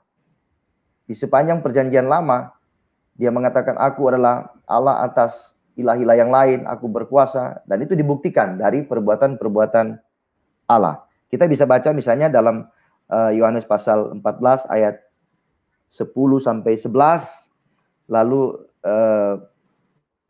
Yohanes pasal 9 ayat 3, Yohanes pasal 5 ayat 17, Yesus mengatakan begini, Bapakku bekerja sampai sekarang, maka aku juga bekerja. Yang ketiga, kesinambungan, artinya Allah itu tidak hanya mengklaim, tidak hanya berbuat, tapi ada kesinambungan dari perbuatannya. Saya mencatat 2 bagian ya dalam perjanjian lama dan perjanjian baru. Saya mengkorelasikan statement Yesus sebagai Allah itu juga berangkat dari teks-teks PL yang dapat kita sejajarkan, disebut dengan juxtaposisi. Misalnya dalam Mazmur 105 dikatakan kasih setia Tuhan untuk selama-lamanya. Jadi kasih setia Tuhan tidak hanya pada musim tertentu lalu dia hilang, dia mundur, lalu di tahun depan dia muncul lagi. Tidak, kasih setia Tuhan itu selama-lamanya. Dan seringkali kita mendengar Yahweh mengatakan bahwa kasih setia selama-lamanya, dia menyertai sampai selama-lamanya. Kemudian kita beralih kepada perjanjian baru. Matius 28 ayat 20. Yesus mengklaim bahwa aku akan menyertai kamu senantiasa sampai kepada akhir zaman. Ini pembuktian dari Yesus yang disembah sebagai Allah. Jadi ada klaim, ada perbuatan, ada kesinambungan. Nah, sekarang untuk menyambung dari apa yang Pak Jimmy presentasikan di saat ini kita masuk pada konteks manusia. Untuk sampai kepada informasi sumber-sumber non-Kristen, maka ada 3 unsur. Tadi kan saya bicara 3 unsur di konteks Allah, konteks Yesus, klaim, perbuatan, dan kesinambungan. Sedangkan pada konteks manusia ada 3, yaitu kesaksian, yang kedua pembuktian, dan yang ketiga pewartaan. Maka dugaan saya bahwa sumber-sumber yang disebutkan oleh Pak Jimmy tadi itu bisa mengena dari 3 unsur yang saya sebutkan tadi. Kesaksian, misalnya kesaksian para murid, kesaksian orang-orang yang percaya di abad pertama, lalu yang masih hidup sampai abad kedua, dan seterusnya. Kemudian pembuktian. Pembuktiannya apa? Bahwa mereka menyembah Yesus sebagai yang ilahi, Yesus yang Allah Tuhan, itu dibuktikan melalui praktik. Dan tadi Pak Jimmy mengutip Larry Hurtado yang mengatakan bahwa konteks penyembahan itu sudah terjadi pada abad pertama. Lalu Pak Jimmy juga menyinggung mengenai Pliny, informasi dari Pliny bahwa orang Kristen sudah mempraktikkan penyembahan kepada Yesus. Baru yang ketiga pewartaan, artinya ada sumber-sumber tertulis. Maka perjanjian baru ditulis karena memang para murid, para rasul itu melihat dan mengakui bahwa Yesus adalah Mesias, Yesus adalah Tuhan, Yesus adalah Allah yang jadi manusia. Maka tadi saya menyeimbangkan antara klaim dari pihak Yesus, klaim perbuatan dan kesinambungan, sedangkan pada pihak manusia yang akan tersambung dengan informasi yang Pak Jimmy sebutkan tadi, mencakup 3 unsur, yaitu kesaksian, pembuktian atau praktik penyembahan kepada Yesus, dan pewartaan, yaitu bukti-bukti perjanjian baru yang sebagaimana kita terima sekarang. Maka ini akan menjadi sebuah mekanisme kita untuk melihat bahwa Yesus yang ilahi bukan ciptaan gereja mula-mula, bukan. Tadi Pak Jimmy sudah singgung ya. Atau tuduhan dari siapa itu? Yang Pak Albert kemarin singgung. Egy Sujana. Ya, nama Yesus itu dimunculkan di abad keberapa? Atau seperti Konsili. Ya, konsili. Atau seperti Irena Handono. Ini kan ngalor ngidul ini. Ini nyonya satu ini kadang ngomong, ya otaknya di kaki ya. Tidak tahu sejarah. Yang mengatakan Yesus dituhankan pada tahun 325. Tidak. Tadi saya katakan, Yesus sebagai Tuhan dan Allah, itu dibuktikan oleh apa? Klaim, perbuatan, dan kesinambungan. Kalau kesinambungan itu Matius pasal 28 ayat 20. Dia menyertai senantiasa. Perhatikan, senantiasa sampai kepada akhir zaman. Tidak ada nabi yang mengaku demikian. Coba cari.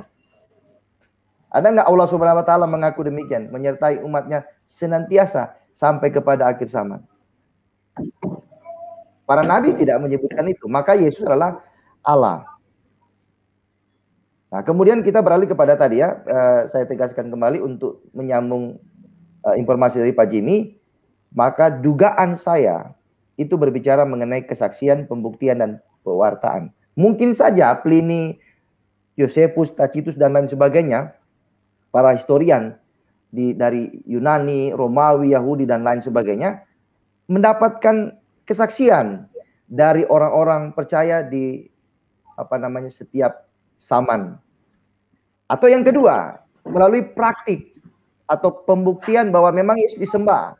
Kalau kita mengatakan para murid menyembah Yesus, maka harus terbukti bahwa mereka menyembah. Dan tadi Pak Albert sudah singgung beberapa teks yang menyebutkan Yesus disembah. Bahkan ada yang nyeletuk dari kubu sebelah, kalau Yesus disembah berarti dia bukan Allah. Salah. Saya membuktikan dengan 3 hal ya, klaim, perbuatan, dan kesinambungan. Maka kita menyembah Yesus bukan menyembah dia sebagai manusia, tidak. Menyembah dia karena dia sedang mengklaim, dia telah berbuat, dan dia menyatakan akan menyertai senantiasa sampai kepada akhir zaman. Lalu siapa lagi kita sembah? Kalau Allah mengklaim bahwa dia memelihara umatnya berkesinambungan, masa kita menolak itu? Nabi-nabi kan tidak pernah mengatakan bahwa aku akan menyertai senantiasa umatku sampai kepada akhir zaman. Tidak ada, hanya Yesus yang mengklaim itu. Maka Yesus disembah bukan berarti sama seperti raja-raja yang disembah, sama seperti kaisar yang disembah. Tidak, kaisar mati lalu tidak bangkit. Yesus yang disembah, dia mati, dia bangkit, naik ke surga. Kalau dia mau analogikan penyembahan kepada Yesus proskuneo sama dengan para hamba menyembah kepada tuannya, boleh saja. Tapi persoalannya siapa dulu yang disembah? Kalau majikan yang disembah, kaisar yang disembah, semua mati. Tidak ada yang bangkit. Coba cari dalam catatan sejarah, ada nggak kaisar Romawi bangkit? Tidak ada. Yesus yang disembah, dia mati, dia bangkit dan naik ke surga. Jadi sekarang kita menyembah Yesus yang di surga. Bukan menyembah kaisar yang masih dikubur. Bukan nyembah nabi yang masih dikubur. Nah, maka salah kalau mengatakan bahwa kata proskuneo juga bisa diganti, bisa dipakai dalam konteks lain. Memang kata itu kan netral. Tergantung siapa yang disembah. Misalnya kita menggunakan kata makan. Ya, makan itu ada banyak-banyak. Ada makan daging, makan hati, ya makan tempat, macam-macam. Tergantung konteksnya kita melekatkan di mana. Maka kesimpulan saya adalah dengan mengatakan Yesus adalah Allah, Yesus adalah ilahi, itu harus dibuktikan melalui klaim, perbuatan, dan kesinambungan. Yesus telah memenuhi 3 unsur ini. Sedangkan sumber-sumber ilahi, sumber-sumber non-Kristen yang Pak Jimmy tadi jelaskan, terutama mengenai keilahian Yesus yang mana Yesus bisa disembah, juga berangkat dari 3 unsur. Kesaksian, pembuktian atau praktik, dan yang terakhir pewartaan, sumber-sumber yang otentik sebagaimana yang kita percaya sekarang ini, yaitu perjanjian baru. Itu dari saya dulu. Terima kasih. Pak Albert mungkin mau memberikan tanggapan, atau Pak Edo? Saya sebelum ke Pak Albert ya, ada beberapa catatan pendek saya. Sebenarnya tidak ada kalau apa yang disajikan Pak Jimmy itu based on history ya. Jadi memang tidak ada satupun yang bisa misalnya membantah sejarah itu. Karena catatan sejarah tetaplah catatan sejarah misalnya. Tacitus itu atau Pliny, kemudian balik ke sini lagi ke Christian era atau ke Masehi, ada beberapa tokoh yang sejarawan ya, sejarawan Yahudi.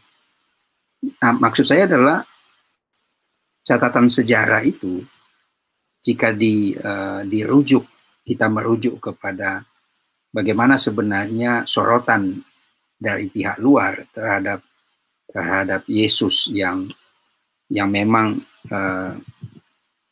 menjadi bukan saja gereja bukan saja pada zaman rasul-rasul, tetapi kemudian ke bapak-bapak gereja. Jadi kita bisa katakan bahwa sebenarnya yang perlu justru diawasi adalah misalnya ada catatan Injil Gnostik. Nah, ini yang sebenarnya yang mesti dilihat, karena Injil Gnostik itu kan juga mencatat tentang bagaimana sebenarnya figur Yesus itu dilukiskan ya di dalam Injil Gnostik. Ada Injil Petrus, kemudian Injil apa lagi tuh? Yang banyak itu, Injil Thomas, Injil apa lagi? Banyak sekali itu Injil Gnostik ya. Dengan catatan-catatan seperti itu sebenarnya yang diangkat, karena itu kan abad kedua. Jadi abad kedua Masehi, yang notabene banyak catatan itu yang saya sebut sebagai extra biblical juga. Jadi ada semacam Injil kanonik dan Injil non kanonik atau Injil Gnostik yang sama-sama memandang Yesus atau menceritakan, mengisahkan tentang siapa sebenarnya Yesus itu. Nah, nanti menarik untuk dikaji misalnya bagaimana Justinus Martir itu juga kepincut dengan Injil Petrus itu misalnya. Ada catatannya itu. Namun kalau kita mau melihat semacam kekuatan tentang keilahian, atau kita bisa lihat bahwa iman kepada Yesus itu bukan saja memang bicara tentang, pada utamanya itu bicara dari kesaksian kitab suci, dari kesaksian Injil atau kesaksian Perjanjian Baru, yang kemudian menjadi produk yang ditafsir, kemudian tokoh-tokoh di dalamnya atau Yesus itu kemudian dilihat dalam catatan sejarah, dan apa yang terjadi pada masa Yesus itu membuat sebuah catatan panjang, diperdebatkan dan sebagainya, sehingga sampai sekarang ini kalau di buku kita masing-masing ini bukan cerita lain kalau bukan cerita Alkitab semua. Apa yang dicatat semua kan di buku-buku itu, termasuk catatan sejarah itu. Saya hanya menegaskan dua hal di sini. Pertama, soal historian itu tidak bisa dibantah. Datanya, sejarahnya, fakta ada. Kemudian yang menjadi catatan justru bagi saya adalah soal Injil Gnostik itu. Injil Gnostik inilah yang sebenarnya kalau misalnya ada catatan dari mereka, saya kira sudah bukan hanya Asasi, tetapi juga ada teman-teman yang sudah membahasnya soal Injil Gnostik itu, yang menyelewengkan kisah sebenarnya tentang Yesus. Nah, ini sering juga dipakai oleh pihak sebelah yang mengangkat atau menyerang keilahian Yesus itu dengan menggunakan Injil Gnostik itu, Injil Nag Hammadi itu. Saya kira saya membaca Perjanjian Baru tentu membaca sejarah juga, ya, membaca PL juga membaca sejarah. Misalnya yang diangkat oleh Pak Jimmy, masa Second Temple itu, kemudian masuk ke sini kepada masa bagaimana sebenarnya peperangannya di kalangan internal orang Yahudi, yang ada Bar Kokhba dan seterusnya, ada Zelots dan seterusnya. Itu semua tradisi yang hidup, yang dipelihara, yang memang dalam konteks sudah dibahas berkali-kali tentang konteks mesianik, ya.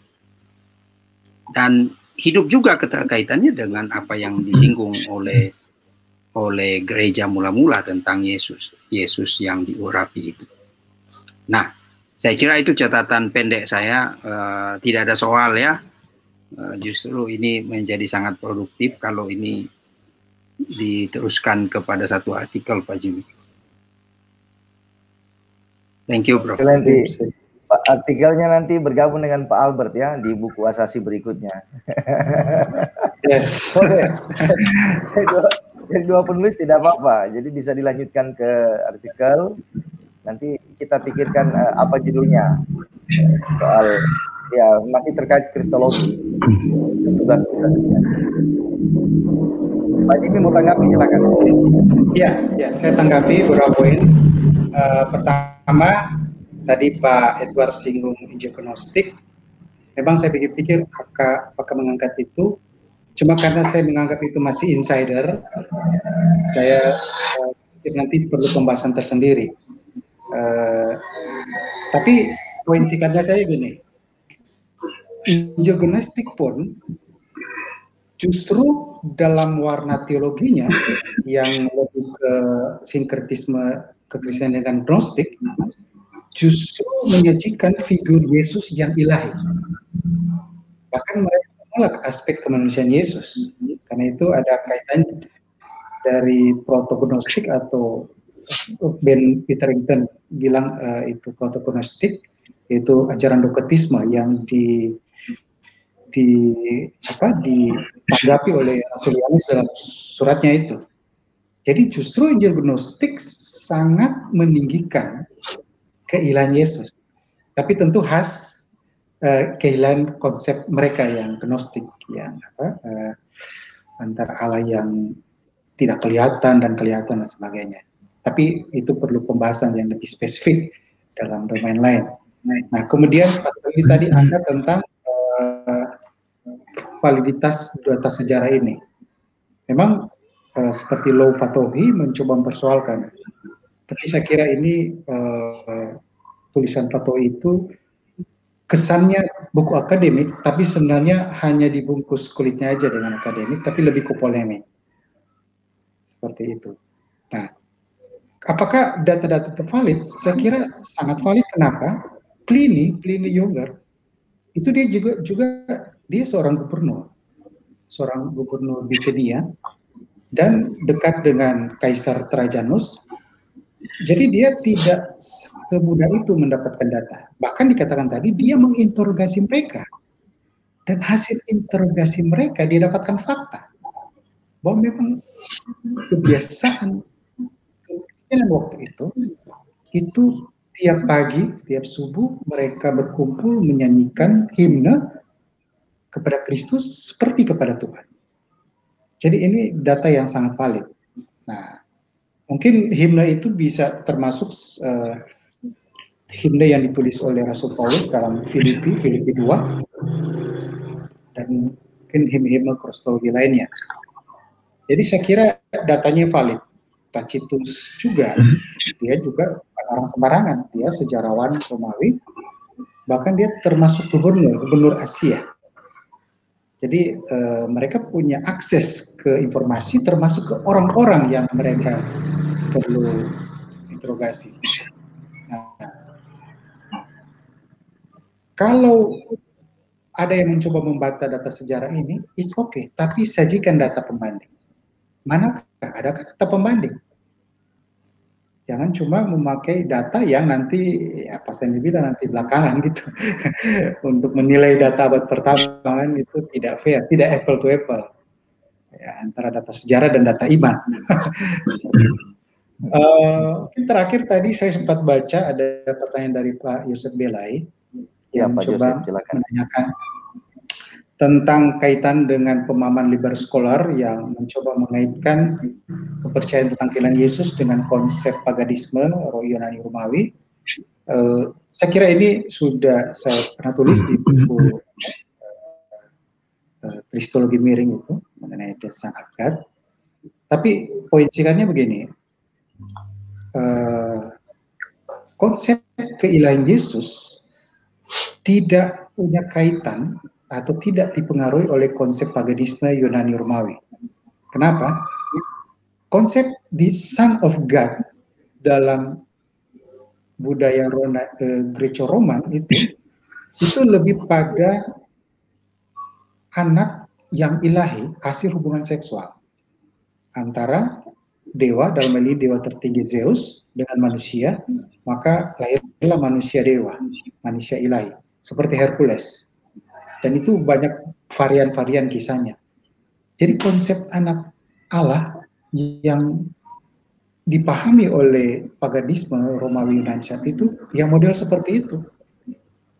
Tetapi Yesus justru tidak seperti itu, karena konsep anak Allah dalam kekristenan bukan dipahami sebagai literal, tetapi lebih kepada makna simbolik, yaitu ia sebagai firman Allah dan Bapa, Allah dilambangkan sebagai Bapa.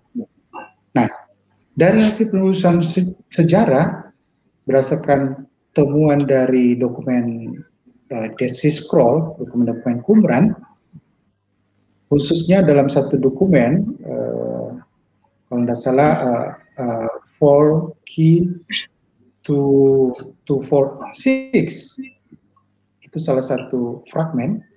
Justru ada penyebutan tentang the Son of Most High, anak yang maha tinggi, yang ada korelasinya dengan Daniel 7 ayat 3-14. Maka ini yang menjadi dasar pemahaman konsep tentang two powers in heaven. Nah, jadi sejak penemuan itu, maka para scholars disadarkan bahwa justru kekristenan, terutama kelahiran Yesus, justru berakar pada budaya Yahudi, bukan pada paganisme. Saya kira yang masih beranggapan itu kelahiran Yesus itu pengaruh dari budaya paganisme itu sudah out of date ya, ke scholarship yang sudah kadaluarsa. Saya kira Bukan Pastor.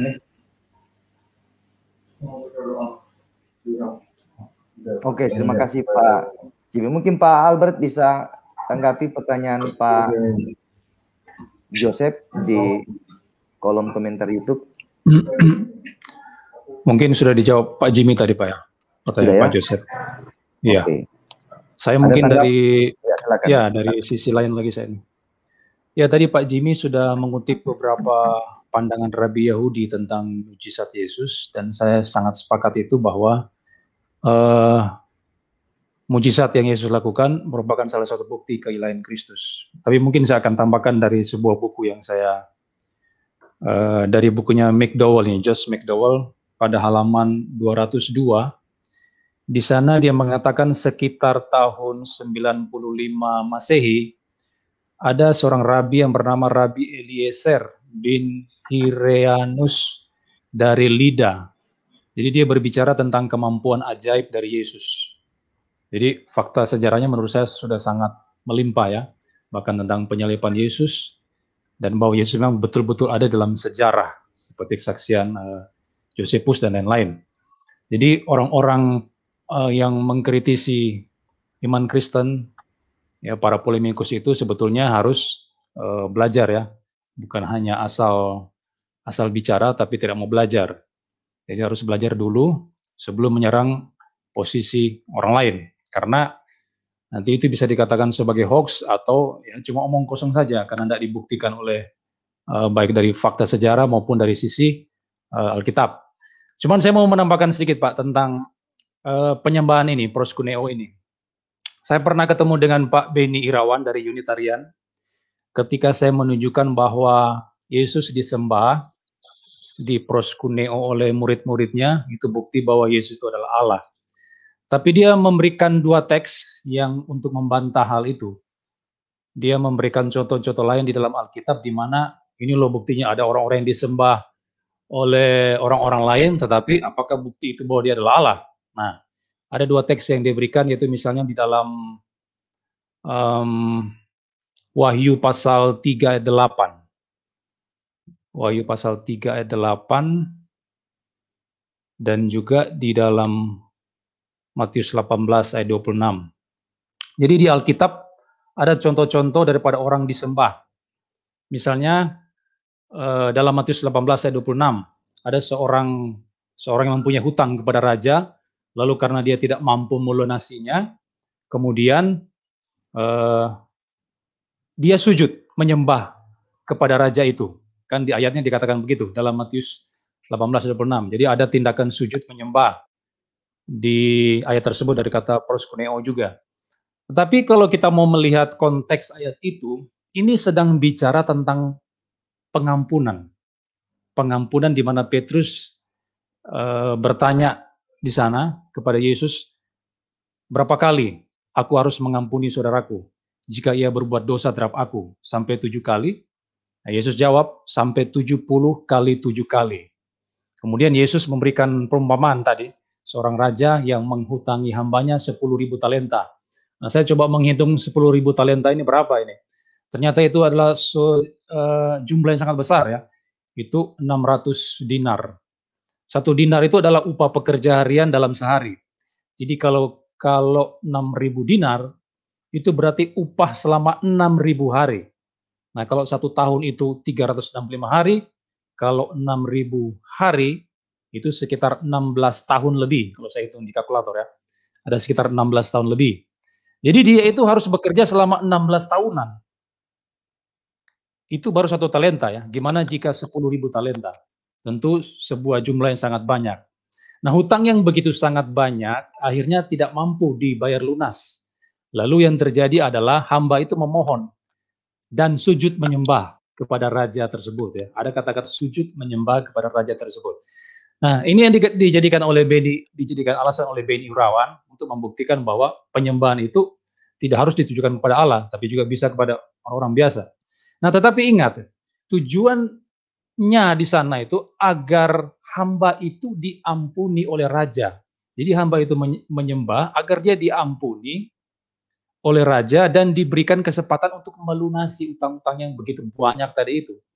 Jadi penyembahan di dalam teks itu bukan dalam arti seperti yang dimaksud dalam Matius 4 ayat 10 tadi, yang Yesus mengatakan hanya kepada Allah engkau menyembah dan berbakti. Tidak seperti itu. Tapi di sana ya, konteks dalam Matius 4 ayat 10 tadi, di sana iblis sedang menawarkan semua kerajaan dunia kepada Yesus. Nah, berarti berarti iblis di sana sedang memposisikan dirinya itu sebagai pemilik atau penguasa semua kerajaan dunia yang kemudian dia tawarkan kepada Yesus untuk ditukar dengan penyembahan. Nah, ini merupakan tindakan yang kurang ajar sebetulnya, karena justru Yesus itulah satu-satunya penguasa dan Tuhan. Kalau kita lihat dalam Yudas pasal 1 ayat 4. Jadi Yesus mengecam anjuran iblis tersebut. Maka ini tentu saja berbeda dengan penyembahan yang dilakukan oleh hamba tersebut kepada raja itu. Jadi berbeda konteksnya.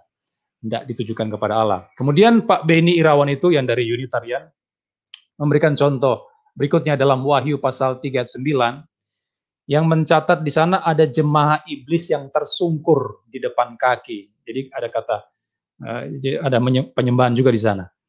Nah, waktu dalam diskusi dengan Pak Beni, saya sudah katakan bahwa ayat itu tidak bisa diartikan secara hurufiah seperti kasus dalam Matius 4 ayat 10, karena penafsiran yang betul adalah penafsiran yang didasari pada konteks. Nah, ini yang seringkali diabaikan oleh kelompok-kelompok Unitarian, Saksi Yehova dan sebagainya. Mereka hanya asal comot sebuah teks, tapi tidak melihat bagaimana ayat-ayat sebelum dan sesudahnya yang terkait dengan ayat tersebut. Mereka abaikan semua itu, mereka buang semua itu. Jadi konteksnya di sana itu mereka di sana disebut sebagai jemaah iblis yang adalah pendusta dan bukan umat Tuhan. Nah, jemaah iblis di sana dikatakan tersungkur. Tapi tersungkurnya untuk apa? Nah, ini yang perlu diperhatikan oleh para polemikus. Tersungkur dalam hal apa? Ayatnya berkata ya, untuk mengaku bahwa aku di sini Yesus artinya, bahwa aku itu mengasihi engkau. Engkaunya sini maksudnya jemaat Philadelphia. Kalau kita lihat dalam ayat 9 bagian akhir. Nah, jadi tindakan tersungkur itu dikaitkan dengan sebuah pengakuan atau ungkapan bahwa Yesus Tuhan itu mengasihi jemaat Philadelphia. Jadi bukan dalam arti menyembah, dalam arti yang sesungguhnya seperti yang dimasukkan dalam Matius pasal 4 ayat 10. Nah, mungkin menurut saya mungkin ya jemaat iblis di sana itu ingin dipermalukan di depan jemaat Philadelphia yang setia pada Tuhan.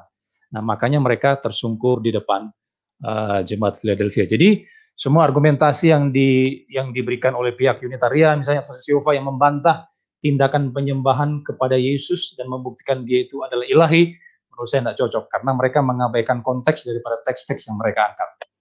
Ya, mungkin itu Pak Stanley. Ya, terima kasih Pak Albert. Saya menanggapi sedikit mengenai tipe bidat ya. Tipe bidat itu adalah menggunakan teks untuk mendukung pandangan mereka. Jadi mereka sudah punya pandangan, lalu menggunakan teks itu dan menafsirkan teks itu sesuai dengan keinginan mereka, sesuai dengan paham mereka. Ini tipe eisegesis. Yang kedua, tipe bidat adalah suka comot-comot ayat. Itu yang digunakan oleh Saksi Yehova. Mereka melupakan konteks atau disebut dengan komprehensivitas dari sebuah perikop yang dituliskan dalam salah satu kitab. Sebenarnya ada beberapa tipe bidat, nanti mungkin di lain waktu kita akan bicara mengenai tipe-tipe bidat. Kalau kita kan selama ini hanya berbicara mengenai counter terhadap ajaran bidat, tapi juga sekaligus kita bisa memberikan sebuah clue terhadap orang-orang Kristen supaya bisa mengenal apa sih tipe-tipe bidat. Memang Pak Samuel Gunawan sudah merilis konteks itu di dalam channel via Veritas ya. Tapi Asasi juga bisa mendambakan beberapa poin yang sudah dijelaskan oleh Pak Gunawan untuk memberikan edukasi kepada jemaat awam bahwa ini loh tipe-tipe bidat atau ciri-ciri bidat ini seperti ini nih. Jadi Asasi bisa mencoba mencari informasi atau menggali pengalaman yang sudah terjadi supaya bisa dipresentasikan di dalam percakapan kita di waktu-waktu mendatang. Kalau Pak Albert sudah punya mengenai catatan apa sih ciri khas bidat itu, Pak Jimmy juga bisa, Pak Edward, ya ilmu dari Belanda tolong dikeluarkan, jangan disimpan di situ. Kami menantikan ilmu-ilmu dari Belanda, Pak Pangeran juga bisa memberikan beberapa catatan mendasar mengenai apa sih ciri-ciri bidat atau apa sih yang dilakukan oleh bidat supaya jemaat-jemaat yang mendengarkan Asasi Talk ini benar-benar dicerahkan, karena ajaran ini terus berkembang, apalagi ketika Unitarian, Jesus Only, Oneness semakin menggila. Ya, tugas kita untuk memberikan edukasi selain dari tindakan apologia yang sudah kita lakukan selama ini. Itu dari saya. Sedikit. Silakan Pak Manurung. Ada pertanyaan Pak Yosef Belai, izin tanya, ada beberapa asumsi kaum liberal bahwa konsepsi keilahian Kristus merupakan gagasan yang diadopsi dari konsep ilah-ilah Yunani Romawi pada konteks saat ini. Nah, jadi memang bermula dari konsep bahwa seolah-olah keilahian Yesus itu baru diakui pasca kekristenan atau setelah peristiwa tahun 30 ketika Yesus naik ke surga. Kan kira-kira begitu. Lalu kemudian Helenisme berkembang, kemudian konsep-konsep Helenisme inilah yang mempengaruhi para penulis Perjanjian Baru 20 tahun kemudian. Misalnya penulis Injil Matius itu sekitar 25 tahun setelah Yesus naik ke surga. Nah, jadi Yesus sebagai Allah ini tidak pernah diketahui oleh orang ketika Yesus hidup. Tapi 25 tahun setelah Yesus hidup baru kemudian muncul. Nah, kalau begitu berarti kita perlu membuktikan bahwa konsep keilahian Yesus ini sudah ada jauh sebelum baik itu Helenisme maupun Yudaisme abad pertama. Dari mana? Dari Perjanjian Lama. Jelas sekali kok kalau konsep keilahian Mesias itu telah diutarakan oleh para nabi-nabi 700 tahun sebelum Yesus lahir. Misalnya Yesaya 9 ayat 5. Ya kan? Ada ungkapan di sana Allah, Bapa yang kekal dan seterusnya. Lalu apa lagi? Mika pasal 5. Jelas kok bahwa konsep Mesias di situ diinformasikan atau diproklamasikan sebagai Mesias yang kekal, yang permulaannya sejak dahulu kala, kata Mika pasal 5 ayat 1 sampai 2. Kemudian nanti dalam nubuatan, dalam teks-teks nabi-nabi yang lain seperti Yeremia dan nabi-nabi yang lain juga jelas. Lalu misalnya 2 Samuel yang telah menubuatkan bahwa dalam proses inkarnasinya nanti Yesus itu disebut raja yang kekal atau kerajaannya kokoh sampai selama-lamanya. Jelas ini dari aspek keilahian Mesias itu kan, atau Yesus yang kalau nanti kita pahami dalam Perjanjian Baru. Itu kalau dalam Perjanjian Lama. Itu sebabnya saya bisa membuktikan, kita semua bisa membuktikan bahwa baik itu konsep keilahian Yesus maupun konsep Trinitas itu sudah ada dalam Perjanjian Lama. Kemudian 300 tahun sebelum Perjanjian Baru, 300 tahun sebelum Yesus lahir, 300 tahun sebelum kebudayaan Helenisme menguasai abad pertama misalnya, itu kita bisa pelajari kok dalam naskah Laut Mati, ya kan, DSS, bahwa dalam teks-teks Qur'an itu juga sudah disebutkan bahwa kaum Yudaisme Esseni juga mengakui bahwa ada namanya Mesias ilahi. Sudah dibahas oleh Bambang Nursena itu ya dan teman-teman. Saya kira itu clear. Nah, kalau kita bisa menerima itu, maka dengan jelas kita akan mematahkan opini yang mengarahkan bahwa seolah-olah keilahian Yesus itu adalah produk atau propaganda dari kaum Helenisme atau Yunani, begitu loh. Jadi 300 tahun sebelum Yesus Kristus, 700 tahun sebelum Yesus, konsep keilahian itu sudah diterangkan secara jelas sebenarnya. Lalu kemudian, seperti yang saya katakan tadi ya, Yudaisme itu juga mengakui konsep keilahian Yesus. Nah, ini buku yang menurut saya bagus ya. Buku yang menurut saya bagus yang ditulis oleh Susan Grossman sekitar tahun 2006, tepatnya 28 Agustus, ya kan? Saya akan mengutip bunyi dari buku ini. Ya, dia mengatakan selama 2000 tahun orang Yahudi telah menerima konsep kemesiasan dalam kitab Ibrani. Ini dalam konsep Mesias ilahi yang dinubuatkan ya, yang dinubuatkan bahwa Yesus sebagai Mesias itu berbeda dengan Mesias yang lain. Itu maksudnya. Jadi pemahaman Mesias ilahi itu jelas kok dalam konsep Yudaisme. Jadi kita seharusnya tidak perlu menelan mentah-mentah opini-opini yang ingin menggiring bahwa konsep keilahian Yesus itu berasal dari pikiran Helenisme. Kemudian rasul-rasul sendiri kan adalah orang Yahudi. Kurang original apalagi keyahudian Paulus yang sudah dia saksikan dari suku Benyamin dan seterusnya. Mau dibilang bahwa dia orang Yunani lagi, ya kan? Terlacak kok bahwa sebelum Paulus bertobat, dia tidak dipengaruhi oleh konsep yang lain selain konsep Yudaisme. Dia adalah Yudaisme sejati atau Yahudi sejati. Bagaimana mungkin pikirannya dipengaruhi oleh konsep Helenisme, kan begitu ya. Jadi saya pikir ini clear bahwa keilahian Yesus itu tidak diperkenalkan pertama kali pada Konsili Nisea. Kira-kira begitu. Itu tambahan sedikit dari saya, Pak. Terima kasih. Oke, terima kasih Pak Pangeran. Saya rasa dari percakapan kita malam ini, Pak Pangeran 2 kali menanggapi, dan itu informasi yang sangat baik dan juga dasar historis internal maupun eksternal. Pak Albert sudah menyinggung mengenai bukti-bukti internal, Pak Edward Hanok juga demikian, sehingga melengkapi percakapan kita malam ini. Sayangnya memang waktunya sudah mau 2 jam dan Pak Jimmy sudah ada kode-kode ya dari percakapan kita malam ini. Masih cukup menarik sebenarnya diskusi kita mengenai topik ini. Mungkin Pak Edward. Iya, silakan Pak Edward mau berikan sedikit tanggapan sebelum kita tutup acara ini. Tadi sudah panjang lebar itu tadi. Tidak, kita mau dengar orang Belanda ngomong dulu. Nanti ini mesti ngomong ya. Nanti hari Rabu, Pak. Nanti Rabu dengan Pak Albert. Oke, sip. Pak Jimmy, silakan closing statement, lalu langsung tutup live ini ya. Oke. Ya.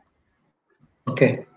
Ya, terima kasih untuk rekan-rekan. Kita sudah semakin diperkaya dari diskusi ini, yang pada intinya kekristenan, iman Kristen itu dibangun di atas batu karang sejarah yang sangat kokoh.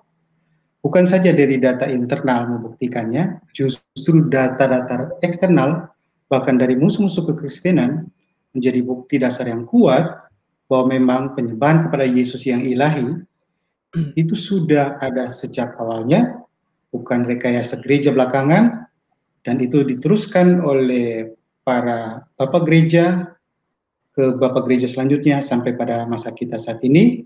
Dan apa yang kita imani, Yesus itu adalah Allah, berdasarkan bukti data sejarah yang kokoh. Ya. Terima kasih untuk semuanya. Kita akhiri pertemuan ini. Semoga bermanfaat bagi kita semua. Shalom. Shalom. Oke, terima kasih. Sampai jumpa hari Rabu ya. Shalom. Oke, shalom.